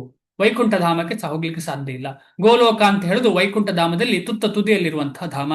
ಭಗವಂತನ ನಿರಂತರ ಆವಾಸವನ್ನು ಗೋಲೋಕ ವೃಂದಾವನವನ್ನು ಪ್ರವೇಶಿಸಲಾರರು. ಸಂಪೂರ್ಣ ಅರ್ಥ ಆಗದವರು ಸಾಧ್ಯವಿಲ್ಲ. ಆದ ಕಾರಣ ಭಕ್ತರಿಗೆ ಸಂಪೂರ್ಣ ಅರ್ಥ ಆಗಿದೆ. ಆದುದರಿಂದ ಕೃಷ್ಣ ಪ್ರಜ್ಞೆಯಲ್ಲಿ ಕೆಲಸ ಮಾಡುವವನ ಮನಸ್ಸು ಕೃಷ್ಣನ ಕಾರ್ಯಗಳಲ್ಲಿ ಸದಾ ಮಗ್ನವಾಗಿರುವುದರಿಂದ, ನಮಗೆಲ್ಲ ಹೇಳ್ತಾ ಇರುವಂಥದ್ದು ಕೃಷ್ಣ ಪ್ರಜ್ಞೆಯಲ್ಲಿ ಕೆಲಸ ಮಾಡುವವನಿಗೆ. ನಾವು ಕೃಷ್ಣ ಪ್ರಜ್ಞೆಯಲ್ಲಿ ಎಷ್ಟು ಕೆಲಸ ಮಾಡ್ತಿದ್ದೇವೆ? ಸ್ವಲ್ಪ ಮಾಡ್ತಿದ್ದೇವೆ. ಅದು ನಿಧಾನವಾಗಿ ಜಾಸ್ತಿ ಆಗತ್ತೆ. ನಾವು ಮೆಟ್ಟಿಲಿಟ್ಟಿದ್ದೇವೆ, ಕಾಲಿಟ್ಟಿದ್ದೇವೆ ಆ ಸ್ಟೆಪ್ ಅಲ್ಲಿ. ಆದ ಕಾರಣ ಇದು ಇನ್ಫೀರಿಯಾರಿಟಿ ಕಾಂಪ್ಲೆಕ್ಸ್ ಅಲ್ಲ, ಅದು ರಿಯಾಲಿಟಿ. ನಾವಿಲ್ಲ ಅಂತ ಹೇಳಿ ತಿಳ್ಕೊಳ್ಳುವುದು ರಿಯಾಲಿಟಿ, ಮುಂದೆ ಹೋಗುವ ಉದ್ದೇಶಕ್ಕೋಸ್ಕರ ವಿನಃ ಇನ್ಫೀರಿಯರ್ ಆಗ್ಲಿಕ್ಕಲ್ಲ. ಅಯ್ಯೋ ನಾನೇನು ಪ್ರಯೋಜನ ಇಲ್ಲ ಅಂತ ಹೇಳೋ ಉದ್ದೇಶಕ್ಕಲ್ಲ. ನಾನು ಪ್ರಯೋಜನ ಇಲ್ಲದವನಿಗೆ ಈ ಅವಕಾಶ ಸಿಕ್ಕಿದೆ, ನನಗೆ ಮುಂದೆ ಹೋಗ್ಬೇಕು ಭಕ್ತರ ಸಂಘದಲ್ಲಿ ಅಂತ ಹೇಳೋ ಉದ್ದೇಶ. ಅದು ಬೇರೆ ಯಾರ ಕೈ ಎಳೆಯದೆ ಎಲ್ಲರಿಗೂ ಸಹಾಯ ಮಾಡ್ತಾ ಮುಂದೆ ಹೋಗ್ಬೇಕು. ಯಾಕಂದ್ರೆ ಭಕ್ತಿಯಲ್ಲಿ ಒಂದು ಡೇಂಜರ್ ಅಂತ ಹೇಳಿದ್ರೆ ಕೃಷ್ಣನ ಕಡೆ ನಾನೇ ಫಸ್ಟ್ ಹೋಗ್ಬೇಕು ಅಂತ. ಇದು ಯಾವುದು? ಭೌತಿಕ ಯೋಚನೆ. ಇದು ನನ್ನ ಹೆಸರೇ ಬರಬೇಕು ಮುಂದೆ, ನನ್ನ ಗುರುಗಳ ಎದುರು ನಾನು ಹೋಗ್ಬೇಕು ಮುಂದೆ, ಗುರುಗಳು ನನ್ನನ್ನೇ ನೋಡಬೇಕು. ಇದು ಭೌತಿಕವಾದ ಇನ್ಫ್ಲುಯೆನ್ಸ್. ಇದು ಅದು ಎಲ್ಲಿಯವರೆಗೆ ಹೋಗುದಿಲ್ಲ. ನಾನು ಗುರುಗಳ ಮುಂದೆ ಹೋಗ್ಲಿಕ್ಕೆ ಭಗವಂತನ ಅವಕಾಶ ಇದೆ ಅಷ್ಟೇ ವಿನಃ ನನಗೆ ಏನು ಕ್ವಾಲಿಫಿಕೇಶನ್ ಇಲ್ಲ, ಬೇರೆ ಎಲ್ಲರೂ ಹೋಗ್ಲಿ ಅವರಿಂದ ನಾನು ಹೋಗ್ತೇನೆ ಅಂತ ಹೇಳೋ ಯೋಚನೆ ಇರಬೇಕು. ಗೋಪಿ ಭರ್ತೃಪದ ಕಮಲಯೋರ್ ದಾಸ ದಾಸ ಅನುದಾಸ ಅಂತ ಹೇಳಿ ಎಷ್ಟು ಇಂಪಾರ್ಟೆಂಟ್ ಹೇಳಿದ್ರೆ ನಮ್ಮ ಜೀವನದಲ್ಲಿ ನಾವೇ ನೋಡಬಹುದು ಹೇಗೆ ನಮ್ಮ ಮನಸ್ಥಿತಿ ಹೇಗೆ ಅಂತ ಹೇಳಿ. ಪ್ರತಿಯೊಂದು ಸೇವೆಯಲ್ಲಿ ನಾವು ಮುಂದೆ ಇರಬೇಕು ಅಂತ ಹೇಳಿದ್ರೆ ಹೆಸರಿನಲ್ಲಿ ಹಿಂದೆ ಇರಬೇಕು ಅಂತ ಅರ್ಥ. ಆದುದರಿಂದ ಕೃಷ್ಣ ಪ್ರಜ್ಞೆಯಲ್ಲಿ ಕೆಲಸ ಮಾಡುವವನ ಮನಸ್ಸು ಕೃಷ್ಣನ ಕಾರ್ಯಗಳಲ್ಲಿ ಸದಾ ಮಗ್ನವಾಗಿರುವುದರಿಂದ ಸವೈ ಮನಃ ಕೃಷ್ಣ ಪದಾರವಿಂದಯೋರ್ ವಾಚಾಂಸಿ ವೈಕುಂಠ ಗುಣಾನುವರ್ಣನೆ ಅಂತ ಹೇಳಿ ಶ್ರೀಮದ್ ಭಾಗವತದಲ್ಲಿ ಹೇಳಿದೆ. ಅದು ಯಾವ ಮಹಾರಾಜರ ಬಗ್ಗೆ ಹೇಳ್ತಾ ಇರುವಂತದ್ದು? ತನ್ನ ಎಲ್ಲ ಸರ್ವಸ್ವವನ್ನು ಭಗವಂತನ ಸೇವೆಯಲ್ಲಿ ತೊಡಗಿಸಿರುವಂತಹ ಮಹಾರಾಜ ಯಾರು? ಅಂಬರೀಷ ಮಹಾರಾಜ ಪ್ರಭು. ಅಂಬರೀಷ, ಧನ್ಯವಾದ. ಅಂಬರೀಷ ಮಹಾರಾಜರು.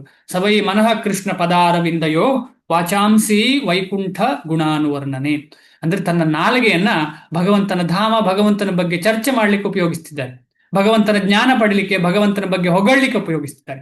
ಈ ರೀತಿಯಲ್ಲಿ ತನ್ನ ಎಲ್ಲ ಇಂದ್ರಿಯಗಳನ್ನ ಭಗವಂತನ ಸೇವೆಯಲ್ಲಿ ತೊಡಗಿಸಿದಂತಹ ಮಹಾನ್ ವೈಷ್ಣವ ಅಂಬರೀಷ ಮಹಾರಾಜರು. ಆದ ಕಾರಣ ಅವರು ಸಂಪೂರ್ಣವಾಗಿ ನಿಜವಾದ ಯೋಗಿ. ಯಾಕೆಂತ ಹೇಳಿದ್ರೆ ಅವರ ಹತ್ತಿರ ಬಂದ ಯೋಗಿ ಯಾರು? ದೂರ್ವಾಸ ಮುನಿಗಳು. ದೂರ್ವಾಸ ಮುನಿಗಳು ಸೋತ್ರು ಅವರ ಮುಂದೆ. ಅವರು ಅಷ್ಟಾಂಗ ಯೋಗದಲ್ಲಿ ಸಿದ್ಧಿ ಪಡೆದಂತಹ ದೂರ್ವಾಸ ಮುನಿಗಳು ಸಿಂಪಲ್ ಹಾರ್ಟೆಡ್ ಭಕ್ತನ ಎದುರುಗಡೆ ಸೋತು ಬಿಟ್ರು. ಆದ ಕಾರಣ ಭಕ್ತ ಅಂತ ಹೇಳೋನು ಪರಮೋನ್ನತ ಭಕ್ತ ಪದ. ವೇದಗಳಲ್ಲಿ ಸಹ ಶ್ವೇತಾಶ್ವತರ ಉಪನಿಷತ್ತು 3.8 ತಂ ಏವ ವಿದಿತ್ವಾತಿ ಮೃತ್ಯುಂ ಏತಿ, ತಮೇವ ವಿದಿತ್ವಾತಿ ಮೃತ್ಯುಂ ಏತಿ. ದೇವೋತ್ತಮ ಪರಮ ಪುರುಷನಾದ ಕೃಷ್ಣನನ್ನು ಅರ್ಥ ಮಾಡಿಕೊಳ್ಳುವುದರಿಂದ ಮಾತ್ರವೇ ಹುಟ್ಟು ಸಾವುಗಳ ಮಾರ್ಗದಿಂದ ಬಿಡುಗಡೆಯಾಗಬಹುದು ಎಂದು ಹೇಳಿದೆ. ಶ್ವೇತಾಶ್ವತರ ಉಪನಿಷತ್ ಏನ್ ಹೇಳ್ತಾ ಇದೆ? ಕೃಷ್ಣನ ಬಗ್ಗೆ ಅರ್ಥ ಮಾಡಿಕೊಂಡ್ರೆ ಮಾತ್ರ ಜನ್ಮ ಮೃತ್ಯು ಜರ ವ್ಯಾಧಿಯಿಂದ ಹೊರಗೆ ಬರ್ಬೋದು, ಇಲ್ಲಾಂದ್ರೆ ಸಾಧ್ಯವೇ ಇಲ್ಲ. ಯಾವುದೇ ಪದ್ಧತಿಯಿಂದ ಸಾಧ್ಯ ಇಲ್ಲ. ಯಾವುದೇ ಪದ್ಧತಿಯಲ್ಲಿ ಕೃಷ್ಣ ಇಲ್ಲ ಅಂತ ಹೇಳಿದ್ರೆ ಇಲ್ಲಿಗೆ ತಲುಪಲಿಕ್ಕೆ ಸಾಧ್ಯವೇ ಇಲ್ಲ. ಬೇರೆ ಮಾತುಗಳಲ್ಲಿ ಹೇಳುವುದಾದರೆ ಯೋಗ ಪದ್ಧತಿಯ ಪರಿಪೂರ್ಣತೆ ಎಂದರೆ ಐಹಿಕ ಅಸ್ತಿತ್ವದಿಂದ ಬಿಡುಗಡೆ ಹೊಂದುವುದು. ಅದು ಮುಗ್ಧ ಜನರಿಗೆ ಮೋಸ ಮಾಡುವ ಯಕ್ಷಿಣಿಯಲ್ಲ. ಈಗ ಯೋಗ ಮಾಡಿ ಮುಗ್ಧ ಜನರಿಗೆ ಮೋಸ ಮಾಡುವುದಲ್ವಾ? ಅಥವಾ ಅಂಗ ಸಾಧನೆಯ ಕಸರತ್ತು ಅಲ್ಲ. ಯೋಗ ಮಾಡಿ ನನ್ನ ಬೈಸೆಪ್ಸ್ ಟ್ರೈಸೆಪ್ಸ್ ಸೊಂಟ ಆ ರೀತಿ ಬೆಂಡ್ ಆಗ್ಬಹುದು ಅಂತ ತೋರಿಸುವ ಜಿಮ್ನಾಸ್ಟಿಕ್ ಅಲ್ಲ ಅಂತ ಹೇಳ್ತಿದ್ದಾರೆ ಇಲ್ಲಿ ಕ್ಲಿಯರ್ ಆಗಿ. ಯೋಗ ಅಂತ ಹೇಳುದು ಶುದ್ಧತೆಗೋಸ್ಕರ. ಆ ಶುದ್ಧತೆಯಿಂದ ದೇಹ ಶುದ್ಧವಾಗಿ ಆರೋಗ್ಯ ವೃದ್ಧಿ ಆದ್ರೆ ಆರೋಗ್ಯ ಇರುವಂತಹ ದೇಹದಿಂದ ಭಗವಂತನ ಸೇವೆಯನ್ನ ಮಾಡಬಹುದೆಂಬ ಉದ್ದೇಶ. ಕಲ್ಮಶ ಭರಿತವಾದ ಸೇವೆ, ಉದಾಹರಣೆಗೆ ನಾವು ಕಂಕುಳಲ್ಲಿ ಎಲ್ಲ ಕಡೆ ವಾಸನೆ ಹೊಡಿತಾ ಇದೆ. ನಾವು ಹೋಗಿ ಸ್ನಾನ ಮಾಡಿದ್ರು 2 ನಿಮಿಷದಲ್ಲಿ ವಾಸನೆ ಬರುವಾಗ ನಾವು ದೇವರ ಸೇವೆ ಹೇಗೆ ಮಾಡ್ಲಿಕ್ಕೆ ಸಾಧ್ಯ? ಆರತಿ ಮಾಡುವಾಗ ದೇವರ ಸೇವೆ ಮಾಡ್ಲಿಕ್ಕೆ ಸಾಧ್ಯವಾ? ಕೃಷ್ಣನ ಸೇವೆ ಹಾಗೆ ಅಂತ ಹೇಳಿ ಒಳ್ಳೆ ಉಸಿರಾಟ ಮಾಡಿ ಅದು ನಮ್ಮ ದುರ್ಗಂಧವನ್ನ ದೂರ ಮಾಡುವುದಾದ್ರೆ ಅದನ್ನು ಯಾಕೆ ಉಪಯೋಗಿಸಬಾರದು? ನಾವು ಖಂಡಿತವಾಗಿ ಉಪಯೋಗಿಸಬಹುದು. ಆದರೆ ಅದು ಅಂಗ ಸಾಧನೆಗೆ ಆಗಿರಬಾರದು ಅಥವಾ ಇನ್ನೊಬ್ಬರಿಗೆ ಮೋಸ ಮಾಡ್ಲಿಕ್ಕೂ ಆಗಬಾರದು. ಯಾಕೆ ಅಂತ ಹೇಳಿದ್ರೆ ಹಿಂದಿನ ಕಾಲದಲ್ಲಿ ಏನಾಗ್ತಿತ್ತು ಅಂತ ಹೇಳಿದ್ರೆ, ಯೋಗ ತೋರಿಸಿದ್ರೆ ಆಯ್ತು, ಒಂದು ಒಳ್ಳೆ ರಬ್ಬರ್ನಾಗೆ ಯೋಗ ತೋರಿಸಿದ್ರೆ ಎಲ್ಲರಿಗೂ ಆಶ್ಚರ್ಯ ಆಗಿ, ಓ ಹೀಗೆಲ್ಲ ಆಗ್ತದೆ ಅಂತ ಹೇಳಿ ಅವ್ರಿಗೆ ಏನೋ ದುಡ್ಡು ಕೊಡ್ತಾ ಇದ್ರು. ಅಥವಾ ಮೂಗಿನಿಂದ ನೀರು ಹಾಕಿ ಈ ಮೂಗಿನಿಂದ ತೆಗೆಯುವುದು, ಏನೋ ಬಟ್ಟೆ ತುಂಬು ತಿನ್ನುವುದು, ಈ ರೀತಿಯದೆಲ್ಲ ಮಾಡಿ ತೋರಿಸ್ತಾ ಇದ್ರು. ಅದು ಯಾಕೆ ಮಾಡ್ತಿದ್ರು ಅಂತ ಹೇಳಿದ್ರೆ ಶರೀರ ಶುದ್ಧತೆಗೆ ವಿನಃ ಅದು ಬೇರೆಯವರಿಗೆ ತೋರಿಸಿ ಪ್ರಶಂಸೆಗೋಸ್ಕರ ಆಗಿರಬಾರದು. ಅದು ಅದರಿಂದ ಏನೂ ಪ್ರಯೋಜನ ಇಲ್ಲ. ಕೊನೆಗೆ ಈ ಆಸನಾದಿಗಳು ಮಾಡುವುದು ದೇಹವನ್ನು ಶುದ್ಧ ಮಾಡ್ಲಿಕ್ಕೆ. ಶುದ್ಧತೆಯಿಂದ ಏನಾಗುತ್ತೆ ಅಂತ ಆರೋಗ್ಯ ಆಗುತ್ತೆ. ಈಗ ಹಲ್ಲು ತೊಳೆಯುವುದು ಯಾಕೆ? ಹಲ್ಲು ತೊಳೆದು ಹಲ್ಲು ಶುದ್ಧ ಆದ್ರೆ ಹಲ್ಲಿನ ಆರೋಗ್ಯ ಚೆನ್ನಾಗಿರ್ತದೆ ಅಂತ ಹೇಳಿ. ಸ್ನಾನ ಮಾಡೋದು ಯಾಕೆ? ಸ್ನಾನ ಮಾಡಿದ ಮೇಲೆ ಆರೋಗ್ಯ ಚೆನ್ನಾಗಿರುತ್ತೆ. ಸ್ನಾನ 4 ದಿವಸ ಮಾಡ್ಲಿಲ್ಲ ಅಂತ ಹೇಳಿದ್ರೆ ಕಷ್ಟ ಆಗತ್ತೆ. ಅದು ಈ ಭಾರತದಲ್ಲಿ ಇರುವಾಗ ಬೇರೆ ಬೇರೆ ಹವೆಗೆ ಅನುಗುಣವಾಗಿ ಒಳ್ಳೆ ಆಹಾರ ತಿನ್ನೋದು ಯಾಕೆ? ಶುದ್ಧವಾದ ಆಹಾರ ತಿನ್ನೋ ಆರೋಗ್ಯ ಚೆನ್ನಾಗಿರುತ್ತೆ. ಆರೋಗ್ಯ ಚೆನ್ನಾದ್ರೆ ಚೆನ್ನಾಗಿ ಜೀವನ ಮಾಡಬಹುದು ಅಂತ ಕೆಲವರು ಯೋಚನೆ. ಆದ್ರೆ ಈ ಆರೋಗ್ಯ ಚೆನ್ನಾಗಿದ್ರೆ ನಾವು ಅದನ್ನ ಭಕ್ತಿ ಸೇವೆಯಲ್ಲಿ ಉಪಯೋಗಿಸಬಹುದು. ಹಾಗೆ ಅಂತ ಹೇಳಿ ಆರೋಗ್ಯ ಇಲ್ಲದಿದ್ರೆ ಭಕ್ತಿ ಮಾಡ್ಲಿಕ್ಕೆ ಸಾಧ್ಯ ಇಲ್ಲ ಅಂತ, ಆದ್ರೆ ನಮಗೆ ಸಾಧ್ಯ ಇಲ್ಲ ಅಂತ ಹೇಳಿ. ನಾವು ಸಾಮಾನ್ಯ ವ್ಯಕ್ತಿಗಳಿಗೆ ಆರೋಗ್ಯ ಇಲ್ಲ ಅಂತ ಹೇಳಿದ್ರೆ ಭಕ್ತಿ ಮಾಡ್ಲಿಕ್ಕೆ ಸಾಧ್ಯ ಇಲ್ಲ, ಕಷ್ಟ ಆಗತ್ತೆ. ಆ ಸ್ಥಿತಿಯಲ್ಲಿ ನಾವಿಲ್ಲ. ಆದ್ರೆ ಪರಮ ಭಕ್ತರೆಲ್ಲ ತುಂಬಾ ದೊಡ್ಡ ಸ್ಥಿತಿಯಲ್ಲಿ ಇರುವಂತಹ ಭಕ್ತರಿಗೆ ಇದೆಲ್ಲ ಚಿಂತನೆ ಇರುವುದಿಲ್ಲ. ಉದಾಹರಣೆಗೆ ಒಂದು ಸಲ ವ್ಯಾಸ ಪೂಜೆಯಲ್ಲಿ ಪರಮ ಪೂಜ್ಯ, ಅವರ ಹೆಸರು ಪುನಃ ಅವರ ಹೆಸರು ಮರ್ತೋಯ್ತು. ಲಾಸ್ಟ್ ಟೈಮ್ ಕೂಡ ಇವರ ಬಗ್ಗೆ ಹೇಳಿದ್ದೆ ನಾನು, ಹೆಸರು ಮರ್ತೋಯ್ತು. ಗೊತ್ತಾಯ್ತು, ಲೋಕನಾಥ್ ಸ್ವಾಮಿ ಮಹಾರಾಜರು, ಪರಮ ಪೂಜ್ಯ ಲೋಕನಾಥ್ ಸ್ವಾಮಿ ಮಹಾರಾಜರದ್ದು ನಾನು ಒಂದ್ಸಲ ಯಾವುದೋ ಒಂದು ವಿಡಿಯೋ ನೋಡುವಾಗ ಅವರ ವ್ಯಾಸ ಪೂಜೆಯಲ್ಲಿ ಅವರಿಗೆ ಕೊಟ್ಟಂತಹ 108 ಅಥವಾ ಅದರಿಂದ ಜಾಸ್ತಿ ಇರಬಹುದು ಭಕ್ತರು, ಅಂದ್ರೆ ತನ್ನ ಡಿಸೈಪಲ್ಸ್, ಅಂದ್ರೆ ತನ್ನ ಶಿಷ್ಯವರಿಂದ ಕೊಟ್ಟಂತ ಎಲ್ಲ ಪ್ರಸಾದವನ್ನ ಎಲ್ಲವನ್ನ ಟೇಸ್ಟ್ ಮಾಡಿದ್ದಾರೆ. ಅವರು ಎಲ್ಲವನ್ನ ಟೇಸ್ಟ್ ಮಾಡಿದ್ದಾರೆ. ಇಲ್ಲಿ ಯಾರಿಗಾದ್ರೂ ರೆಡಿ ಇದ್ದೀರಾ?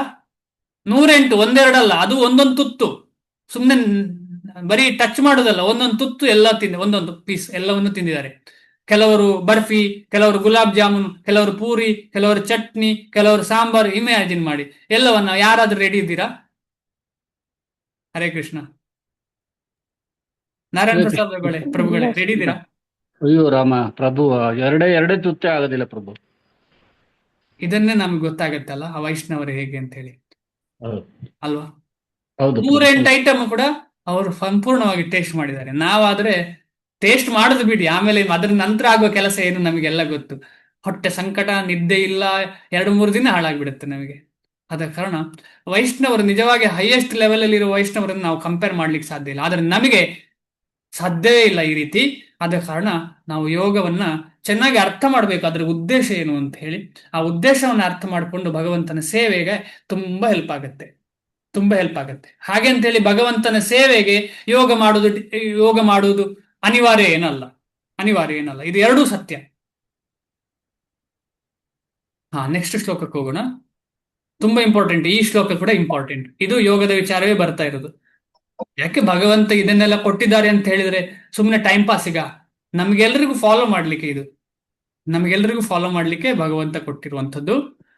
ಯಾಕಂತ ಹೇಳಿದ್ರೆ ಈಗ ಭಗವಂತ ಭಕ್ತಿಯ ಬಗ್ಗೆ ಅಥವಾ ಆತ್ಮ ಸಾಕ್ಷಾತ್ಕಾರದ ಬಗ್ಗೆ ಅರ್ಜುನನಿಗೆ ಹೇಳುವಾಗ ಈ ಆಹಾರದ ಬಗ್ಗೆ ಎಲ್ಲ ಯಾಕೆ ಹೇಳ್ಬೇಕು, ಅಲ್ವಾ? ಆಹಾರದ ಬಗ್ಗೆ, ಈ ದೇಹದ ಬಗ್ಗೆ ಎಲ್ಲ ಯಾಕೆ? ಅಗತ್ಯವೇ ಇಲ್ಲ. ಆತ್ಮ ಸಾಕ್ಷಾತ್ಕಾರದ ಬಗ್ಗೆ ಹೇಳ್ಬೇಕು. ಇದೆಲ್ಲ ಹೇಳಿದ್ದಾರೆ ಅಂತ ಹೇಳಿದ್ರೆ ಅದರ ಅರ್ಥ ಅದು ತುಂಬಾ ಇಂಪಾರ್ಟೆಂಟ್ ಇದೆ, ಅದು ಕೂಡ ಇಂಪಾರ್ಟೆಂಟ್ ಅಂತ ಅರ್ಥ. ಇಲ್ಲಿ ನೋಡೋಣ ಏನ್ ಹೇಳಿದ್ದಾರೆ ಅಂತ ಹೇಳಿ. ನಾತ್ಯಶ್ನತಸ್ತು ಯೋಗೋಸ್ತಿ ನಚೈಕಾಂತ ಮನಶ್ನತಃ ನಚ ಅತಿ ಸ್ವಪ್ನಶೀಲಸ್ಯ ಜಾಗ್ರತೋ ನೈವ ಚಾರ್ಜುನ. ನ ಅತಿ ಅಶ್ನತಃ ಅಂದ್ರೆ ಯೋಗ ಯಾರಿಗೂ ತುಂಬಾ ತಿನ್ನುವವರಿಗೆ ಸಿಗೋ ವಿಚಾರ ಅಲ್ಲ.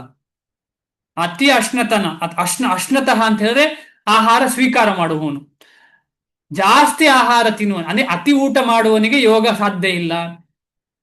ಅನಶ್ನತಃ ಹಾಗೆ ಅಂತ ಹೇಳಿ ತುಂಬಾ ಕಮ್ಮಿ ತಿಂದು ಉಪವಾಸ ರೀತಿಯಲ್ಲಿ ಇರುವವನಿಗೂ ಯೋಗ ಸಾಧ್ಯ ಇಲ್ಲ. ಅಂದ್ರೆ ದೇಹವನ್ನ ಚೆನ್ನಾಗಿ ಇಟ್ಕೊಳ್ಳಿಕ್ಕೆ ಎಷ್ಟು ಬೇಕೋ ಅಷ್ಟು ತಗೊಳ್ಬೇಕು. ಆ ಕಡೆ ಡಯಾಬಿಟಿಸು ಬರಬಾರದು, ಈ ಕಡೆ TBಯೂ ಬರಬಾರದು. ಆ ರೀತಿಯಲ್ಲಿ ದೇಹವನ್ನು ನೋಡ್ಕೊಳ್ಳಿಕ್ಕೆ ಎಷ್ಟು ಬೇಕು ಅಷ್ಟು ಆಹಾರ ಸೇವನೆ ಮಾಡಬೇಕು. ಇದನ್ನು ಯುಕ್ತ ಅಂತ ಹೇಳ್ತಾರೆ. ಯುಕ್ತ ವೈರಾಗ್ಯ ಅಂತ ಹೇಳಿದಾಗ ಇದನ್ನು ಯುಕ್ತ, ಎಷ್ಟು ಬೇಕು ಅಷ್ಟೇ ಮಾಡಬೇಕು. ಅದೇ ರೀತಿಯಲ್ಲಿ ನ ಚಾತಿ ಸ್ವಪ್ನಶೀಲಸ್ಯ, ಅತಿ ಮಲಗುವವನು, ದಿನಕ್ಕೆ 10 ಗಂಟೆ ಮಲಗುವವನು ಉದಾಹರಣೆಗೆ, ಇಲ್ಲ ಅಂದ್ರೆ ಮಲಗುದೇ ಇಲ್ಲ, ಜಾಗ್ರತೆಯಲ್ಲಿ ಇರುವುದು, ನಿದ್ದೆಯೇ ಮಾಡ್ಲಿಕ್ಕಿಲ್ಲ. ಅಂದ್ರೆ ನಿದ್ದೆ ಮಾಡುದಿಲ್ಲ. ಯಾಕೆ ನಿದ್ದೆ ಮಾಡುದಿಲ್ಲ? ಇನ್ನು ಜಾಸ್ತಿ. ನನ್ನ ಜೊತೆ ನಂಗೊಬ್ರು ಬಂದಿದ್ರು ಕೇಳಲಿಕ್ಕೆ, ನಂಗೆ ನಿದ್ದೆ ಟೈಮನ್ನು ಕಮ್ಮಿ ಮಾಡಿ ಅಂತ ಹೇಳಿದ್ರು ನನ್ನ ಹತ್ರ. ಏನಾದ್ರು ಯೋಗ ಹೇಳ್ಕೊಡಿ, ನಿದ್ದೆ ಟೈಮ್ ನನಗೆ 5 ಗಂಟೆ ಅಥವಾ 4 ಗಂಟೆ ನಿದ್ದೆ ಮಾಡಿ ಸಾಕು. ನಾನು ಯಾಕೆ ಅಂತ ಕೇಳಿದೆ. ಯಾಕೆಂತಂದ್ರೆ ನಾನು ಇನ್ನೂ ಕೆಲಸ ಮಾಡ್ಬೋದಲ್ಲ. ಕೃಷ್ಣ, ಎಲ್ಲಿದ್ದೇವೆ ನಾವು? ನಿದ್ದೆ ಮಾಡದೆ ಕೆಲಸ ಮಾಡುವಂತಹ ಸ್ಥಿತಿಯಲ್ಲಿದ್ದೇವೆ ನಾವು.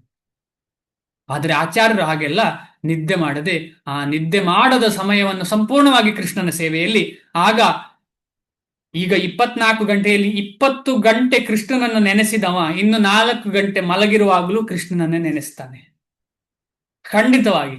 ಅಂತಹ ಸಂಪೂರ್ಣ 24 ಗಂಟೆ ಕೃಷ್ಣನ ಸೇವೆಯಲ್ಲಿ ತೊಡಗಿದ ಆಚಾರ್ಯರು ಶ್ರೀಲ ಪ್ರಭುಪಾದರು, ನಮ್ಮೆಲ್ಲ ಗುರು ವೃಂದದವರು, ಅದೇ ರೀತಿಯಲ್ಲಿ ಷಡ್ಗೋಸ್ವಾಮಿಗಳು ಎಲ್ಲರೂ ಕೂಡ ಈ ರೀತಿಯಲ್ಲಿ ಕೃಷ್ಣನ ಸೇವೆಯಲ್ಲಿ ನಿದ್ದೆಯನ್ನು ಕಮ್ಮಿ ಮಾಡಿದ್ದಾರೆ. ಅದನ್ನೇ ಇಲ್ಲಿ ಮುಂದೆ ಶ್ಲೋಕದಲ್ಲಿ ಹೇಳ್ತಾರೆ ಭಗವಂತ.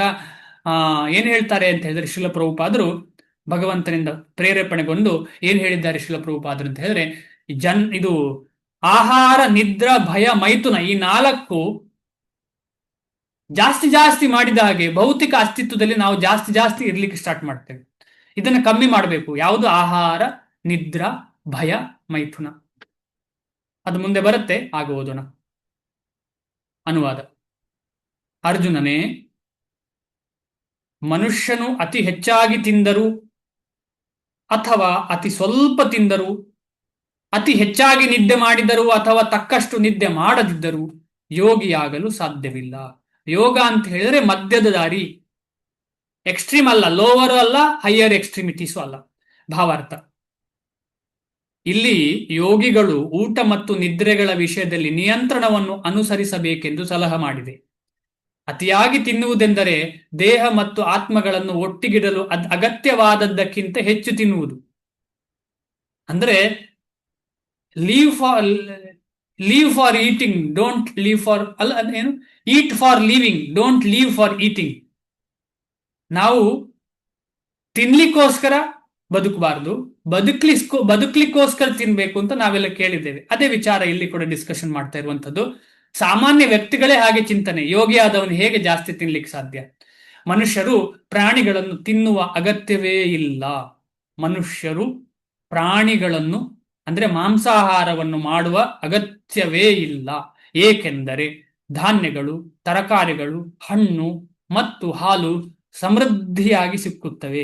ಇದು ಸಿಕ್ಕಿಲ್ಲದಂತಹ ಜಾಗೆಯಲ್ಲಿ ಮುಂಚೆ ಮಾಂಸಾಹಾರ ಮಾಡ್ತಿದ್ದರು. ಈಗ ಅಲ್ಲಿ ಕೂಡ ಅಗತ್ಯ ಇಲ್ಲ.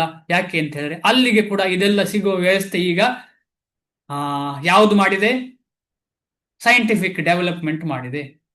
ಬೇರೆ ದೇಶದ ಪ್ರಾಣಿಯ ಮಾಂಸವನ್ನು ಇಲ್ಲಿ ಸಿಗುವ ಹಾಗೂ ಮಾಡಿದೆ. ಆದ ಕಾರಣ ನೋಡ್ಬೇಕು ಇದನ್ನು ನಾವು, ತುಂಬಾ ಇಂಪಾರ್ಟೆಂಟು. ಮನುಷ್ಯರು ಪ್ರಾಣಿಗಳನ್ನು ತಿನ್ನುವ ಅಗತ್ಯವೇ ಇಲ್ಲ, ಏಕೆಂದರೆ ಧಾನ್ಯಗಳು, ತರಕಾರಿಗಳು, ಹಣ್ಣು ಮತ್ತು ಹಾಲು ಸಮೃದ್ಧಿಯಾಗಿ ಸಿಗುತ್ತವೆ. ಆದ ಕಾರಣ ಶ್ರೀಲ ಪ್ರಭುಪಾದರು ಹೇಳ್ತಾರೆ, ಇನ್ನು ಜಾಸ್ತಿ ಕೃಷಿಯನ್ನ ಜಾಸ್ತಿ ಮಾಡಬೇಕು ಅಂತ ಹೇಳಿ ಶ್ರೀಲ ಪ್ರಭುಪಾದರು ಹೇಳ್ತಾರೆ. ಅವರು ದೊಡ್ಡ ಒಂದು ಲೆಟರೇ ಬರೆದಿದ್ದಾರೆ, ಜಾಸ್ತಿ ಆಹಾರ ಉತ್ಪಾದನೆ ಆಗ್ಬೇಕು ಅಂತೇಳಿ ದೊಡ್ಡ ಲೆಟರೇ ಬರೆದಿದ್ದಾರೆ. ಇಂತಹ ಸರಳವಾದ ಆಹಾರವು ಸಾತ್ವಿಕ ಗುಣಕ್ಕೆ ಹೊಂದಿಕೊಂಡದ್ದು ಎಂದು ಭಗವದ್ಗೀತೆಯಲ್ಲಿ ಪರಿಗಣಿಸಿದೆ. ಸಾತ್ವಿಕ ಆಹಾರದ ಕೆಳಗೆ ಬರುತ್ತೆ ಇದೆಲ್ಲ. ಮಾಂಸಾಹಾರವು ತಾಮಸ ಗುಣದವರಿಗೆ ಮಾತ್ರ. ಆದುದರಿಂದ ಪ್ರಾಣಿಗಳ ಮಾಂಸವನ್ನು ತಿನ್ನುವುದು, ಮದ್ಯಪಾನ ಮಾಡುವುದು, ಧೂಮಪಾನ ಮತ್ತು ಕೃಷ್ಣ ಪ್ರಸಾದವಲ್ಲದ ಆಹಾರವನ್ನು ತಿನ್ನುವುದು, ಇವುಗಳನ್ನು ಅಭ್ಯಾಸ ಮಾಡಿದವರು ಪಾಪಪೂರಿತ ಪ್ರಕ್ರಿಯೆಗಳಿಂದ ಕಷ್ಟಪಡುತ್ತಾರೆ. ತುಂಬಾ ಇಂಪಾರ್ಟೆಂಟು. ಇದೆಲ್ಲ ನಾವು ಹೆಚ್ಚಿನವರು ಬಿಟ್ಟಿದ್ದೇವೆ ಅಂತ ಇಟ್ಟುಕೊಳ್ಳೋಣ. ಆದ್ರೆ ನಾವು ಯಾವತ್ತೂ ಕೃಷ್ಣ ಪ್ರಸಾದವನ್ನು ಮಾತ್ರ ತಿಂತಾ ಇಲ್ಲ. 7 ವರ್ಷ ಬರೀ ಕೃಷ್ಣ ಪ್ರಸಾದ ತಗೊಂಡ್ರೆ ಏನಾಗುತ್ತೆ ಅಂದ್ರೆ ದೇಹ ಸಂಪೂರ್ಣವಾಗಿ ಶುದ್ಧ ಆಗ್ತದಂತೆ. ಸಂಪೂರ್ಣವಾಗಿ ಶುದ್ಧ. 7 ವರ್ಷ ಬೇರೆ ಏನು ತಿನ್ಬಾರ್ದು, ಶುದ್ಧವಾದ ಕೃಷ್ಣ ಪ್ರಸಾದವನ್ನು ಮಾತ್ರ ಸ್ವೀಕರಿಸಬೇಕು. 7 ವರ್ಷ ಅಟ್ಲೀಸ್ಟ್. ಆಗ ಏನಾಗುತ್ತೆ, ಸಂಪೂರ್ಣ ದೇಹ ಶುದ್ಧ ಆಗ್ತದೆ. ಶುದ್ಧ ಅಂದ್ರೆ ಭಗವಂತನ ಸೇವೆಗೆ ಯೋಗ್ಯ ಆಗತ್ತೆ ದೇಹ. ಕೃಷ್ಣ ಪ್ರಸಾದವನ್ನು ಮಾತ್ರ ತಿನ್ಲಿಕ್ಕೆ ಆಗದವನು ಏನ್ ತಿಂತಾನೆ? ಪಾಪವನ್ನ ತಿಂತಾನೆ. ಯಾಕೆಂತ ಹೇಳಿದ್ರೆ ನಾವು ತಿನ್ನುವ ಆಹಾರದಲ್ಲಿ ಏನೆಲ್ಲ ದೌರ್ಜನ್ಯ ಅಡಗಿದೆ, ಎಷ್ಟೋ ಪ್ರಾಣಿ ಹಿಂಸೆ ಆಗುತ್ತೆ, ಎಷ್ಟೋ ಮೋಸ ನಡೆಯುತ್ತೆ ನಾವು ತಿನ್ನುವಂತ ಆಹಾರದಲ್ಲಿ. ಅದನ್ನ ಕೃಷ್ಣನಿಗೆ ಕೊಟ್ರೆ ಅದನ್ನ ಪಾಪವನ್ನ ಕಳಿಲಿಕ್ಕೋಸ್ಕರ ಕೊಡಬಾರದು ನಾವು. ಆದ್ರೆ ಫಸ್ಟ್ ಬರುವ ಅಭ್ಯಾಸಿಗಳು ಅಂದ್ರೆ ಭಕ್ತಿ ಯೋಗದ ಅಭ್ಯಾಸಿಗಳು ಹಾಗೆ ಮಾಡೋದಲ್ವಾ, ನನಗೇನು ಲಾಭ ಉಂಟು ಅಂತ. ಅದೇ ನಮ್ಮ ಜೀವನದ ಉದ್ದೇಶ, ನನಗೇನು ಲಾಭ ಉಂಟು ಅಂತ ಹೇಳಿ. ಭಗವಂತನಿಗೆ ಕೊಡೋದು ನನ್ನ ಕರ್ತವ್ಯ, ಭಗವಂತನ ಸೇವೆಯೇ ಅದು ಅಂತ ಹೇಳಿ ನಾವು ಮಾಡೋದಿಲ್ಲ.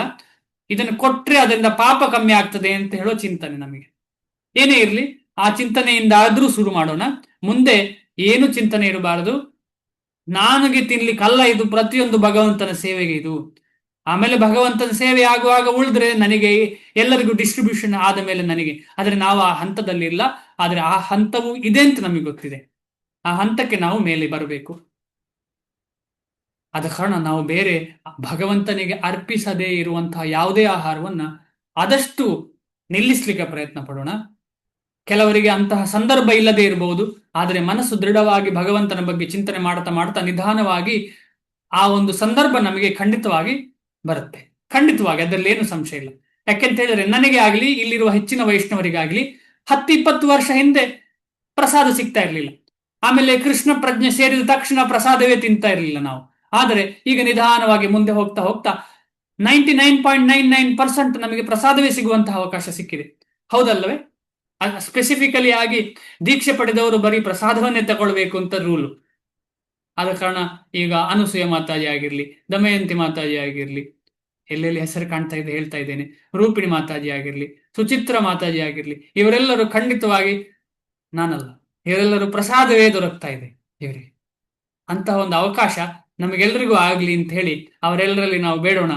ಅವರು ನಮಗೆ ಪ್ರೇ ಮಾಡ್ತಾರೆ, ಭಗವಂತನ ಸಂಘ, ಭಗವಂತನ ಪ್ರಸಾದ ಮಾತ್ರ ದೊರಕುವ ಹಾಗೆ ಆಗ್ಲಿ ನಮಗೆ ಅಂತೇಳಿ. ಇಲ್ಲಾಂದ್ರೆ ಏನಾಗತ್ತೆ? ಭುಂಜತೆ ತೇ ತ್ವಘಂ ಪಾಪ ಏ ಪಚಂತಿ ಆತ್ಮ ಕಾರಣಾತ್. ಬೇರೆ ಪ್ರಸಾದವಲ್ಲದ ಯಾವುದೇ ಆಹಾರವನ್ನು ತಿಂದ್ರೆ ಏನ್ ತಿನ್ನೋದು ನಾವು? ಪಾಪ ತಿನ್ನುವುದು ಅಂತ. ಭಕ್ತಿ ಬರುವುದಿಲ್ಲ ಪಾಪ ತಿಂದ್ರೆ. ಇಂದ್ರಿಯ ಸಂತೋಷಕ್ಕಾಗಿ ತಿನ್ನುವವನು ಅಥವಾ ತನ್ನ ಆಹಾರವನ್ನು ಕೃಷ್ಣನಿಗೆ ನೈವೇದ್ಯ ಮಾಡದೆ ತನಗಾಗಿ ಅಡಿಗೆ ಮಾಡಿಕೊಳ್ಳುವವನು,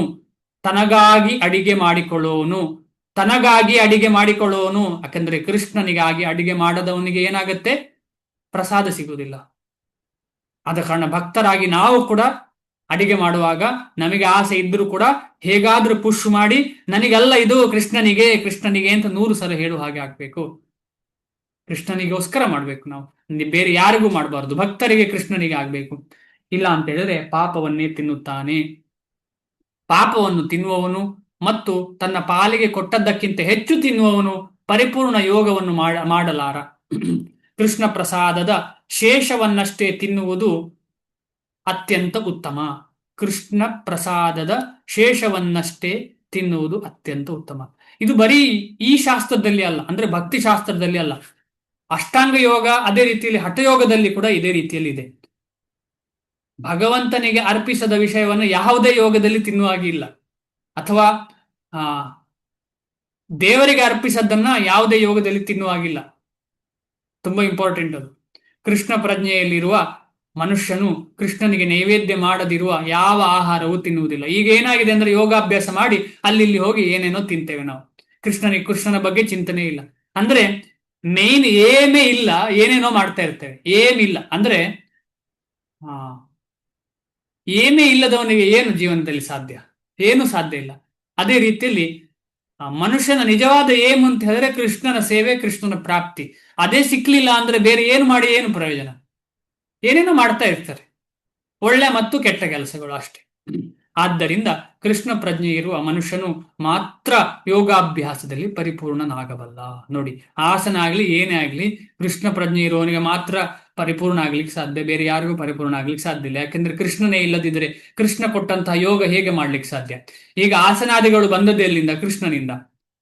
ಆಸನಾದಿಗಳಾಗ್ಲಿ ಪ್ರಾಣಾಯಾಮ ಆಗ್ಲಿ ಏನೇ ಇರ್ಲಿ ಈ ಲೋಕದಲ್ಲಿ ಎಲ್ಲವೂ ಬಂದದ್ದು ಕೃಷ್ಣನಿಂದ. ಕೃಷ್ಣನೇ ಮರೆತು ಅದನ್ನು ಮಾಡಿ ಏನು ಪ್ರಯೋಜನ?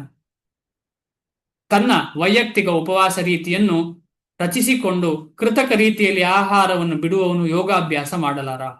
ಡಯಟ್ ಮಾಡಿ ಏನು ಪ್ರಯೋಜನ ಇಲ್ಲ ಅಂತ ಹೇಳ್ತಿದ್ದಾರೆ. ಕೃಷ್ಣ ಪ್ರಜ್ಞೆ ಇರುವ ಮನುಷ್ಯನು ಶಾಸ್ತ್ರ ಗ್ರಂಥದಲ್ಲಿ ಸೂಚಿಸಿರುವ ರೀತಿಯಲ್ಲಿ ಉಪವಾಸ ಮಾಡುತ್ತಾನೆ. ನಿಜವಾದ ಡಯಟ್ ಕೃಷ್ಣನ ಪ್ರಸಾದವನ್ನು ಮಾತ್ರ ಸ್ವೀಕರಿಸುವುದು, ಆಮೇಲೆ ಕೃಷ್ಣ ಪ್ರಜ್ಞೆ ಬೆಳೆಸಿಕೊಳ್ಳಿಸ್ಕೋಸ್ಕರ ಏಕಾದಶಿ ವ್ರತ, ಈ ರೀತಿಯ ವ್ರತಗಳನ್ನು ಮಾಡುವಂಥದ್ದು ನಿಜವಾದ ಡಯಟ್. ಆತನು ಅಗತ್ಯವಾದದ್ದಕ್ಕಿಂತ ಹೆಚ್ಚು ಉಪವಾಸವನ್ನು ಮಾಡುವುದಿಲ್ಲ, ಅನಗತ್ಯ ಉಪವಾಸ ಮಾಡುವುದಿಲ್ಲ. ಯಾಕಂತ ಹೇಳಿದ್ರೆ, ಉದಾಹರಣೆಗೆ ಸರಿ ತಿನ್ನದೆ ಸೇವೆ ಮಾಡ್ಲಿಕ್ಕೆ ಆಗದಿದ್ರೆ ಯಾಕೆ, ಏನು ಪ್ರಯೋಜನ?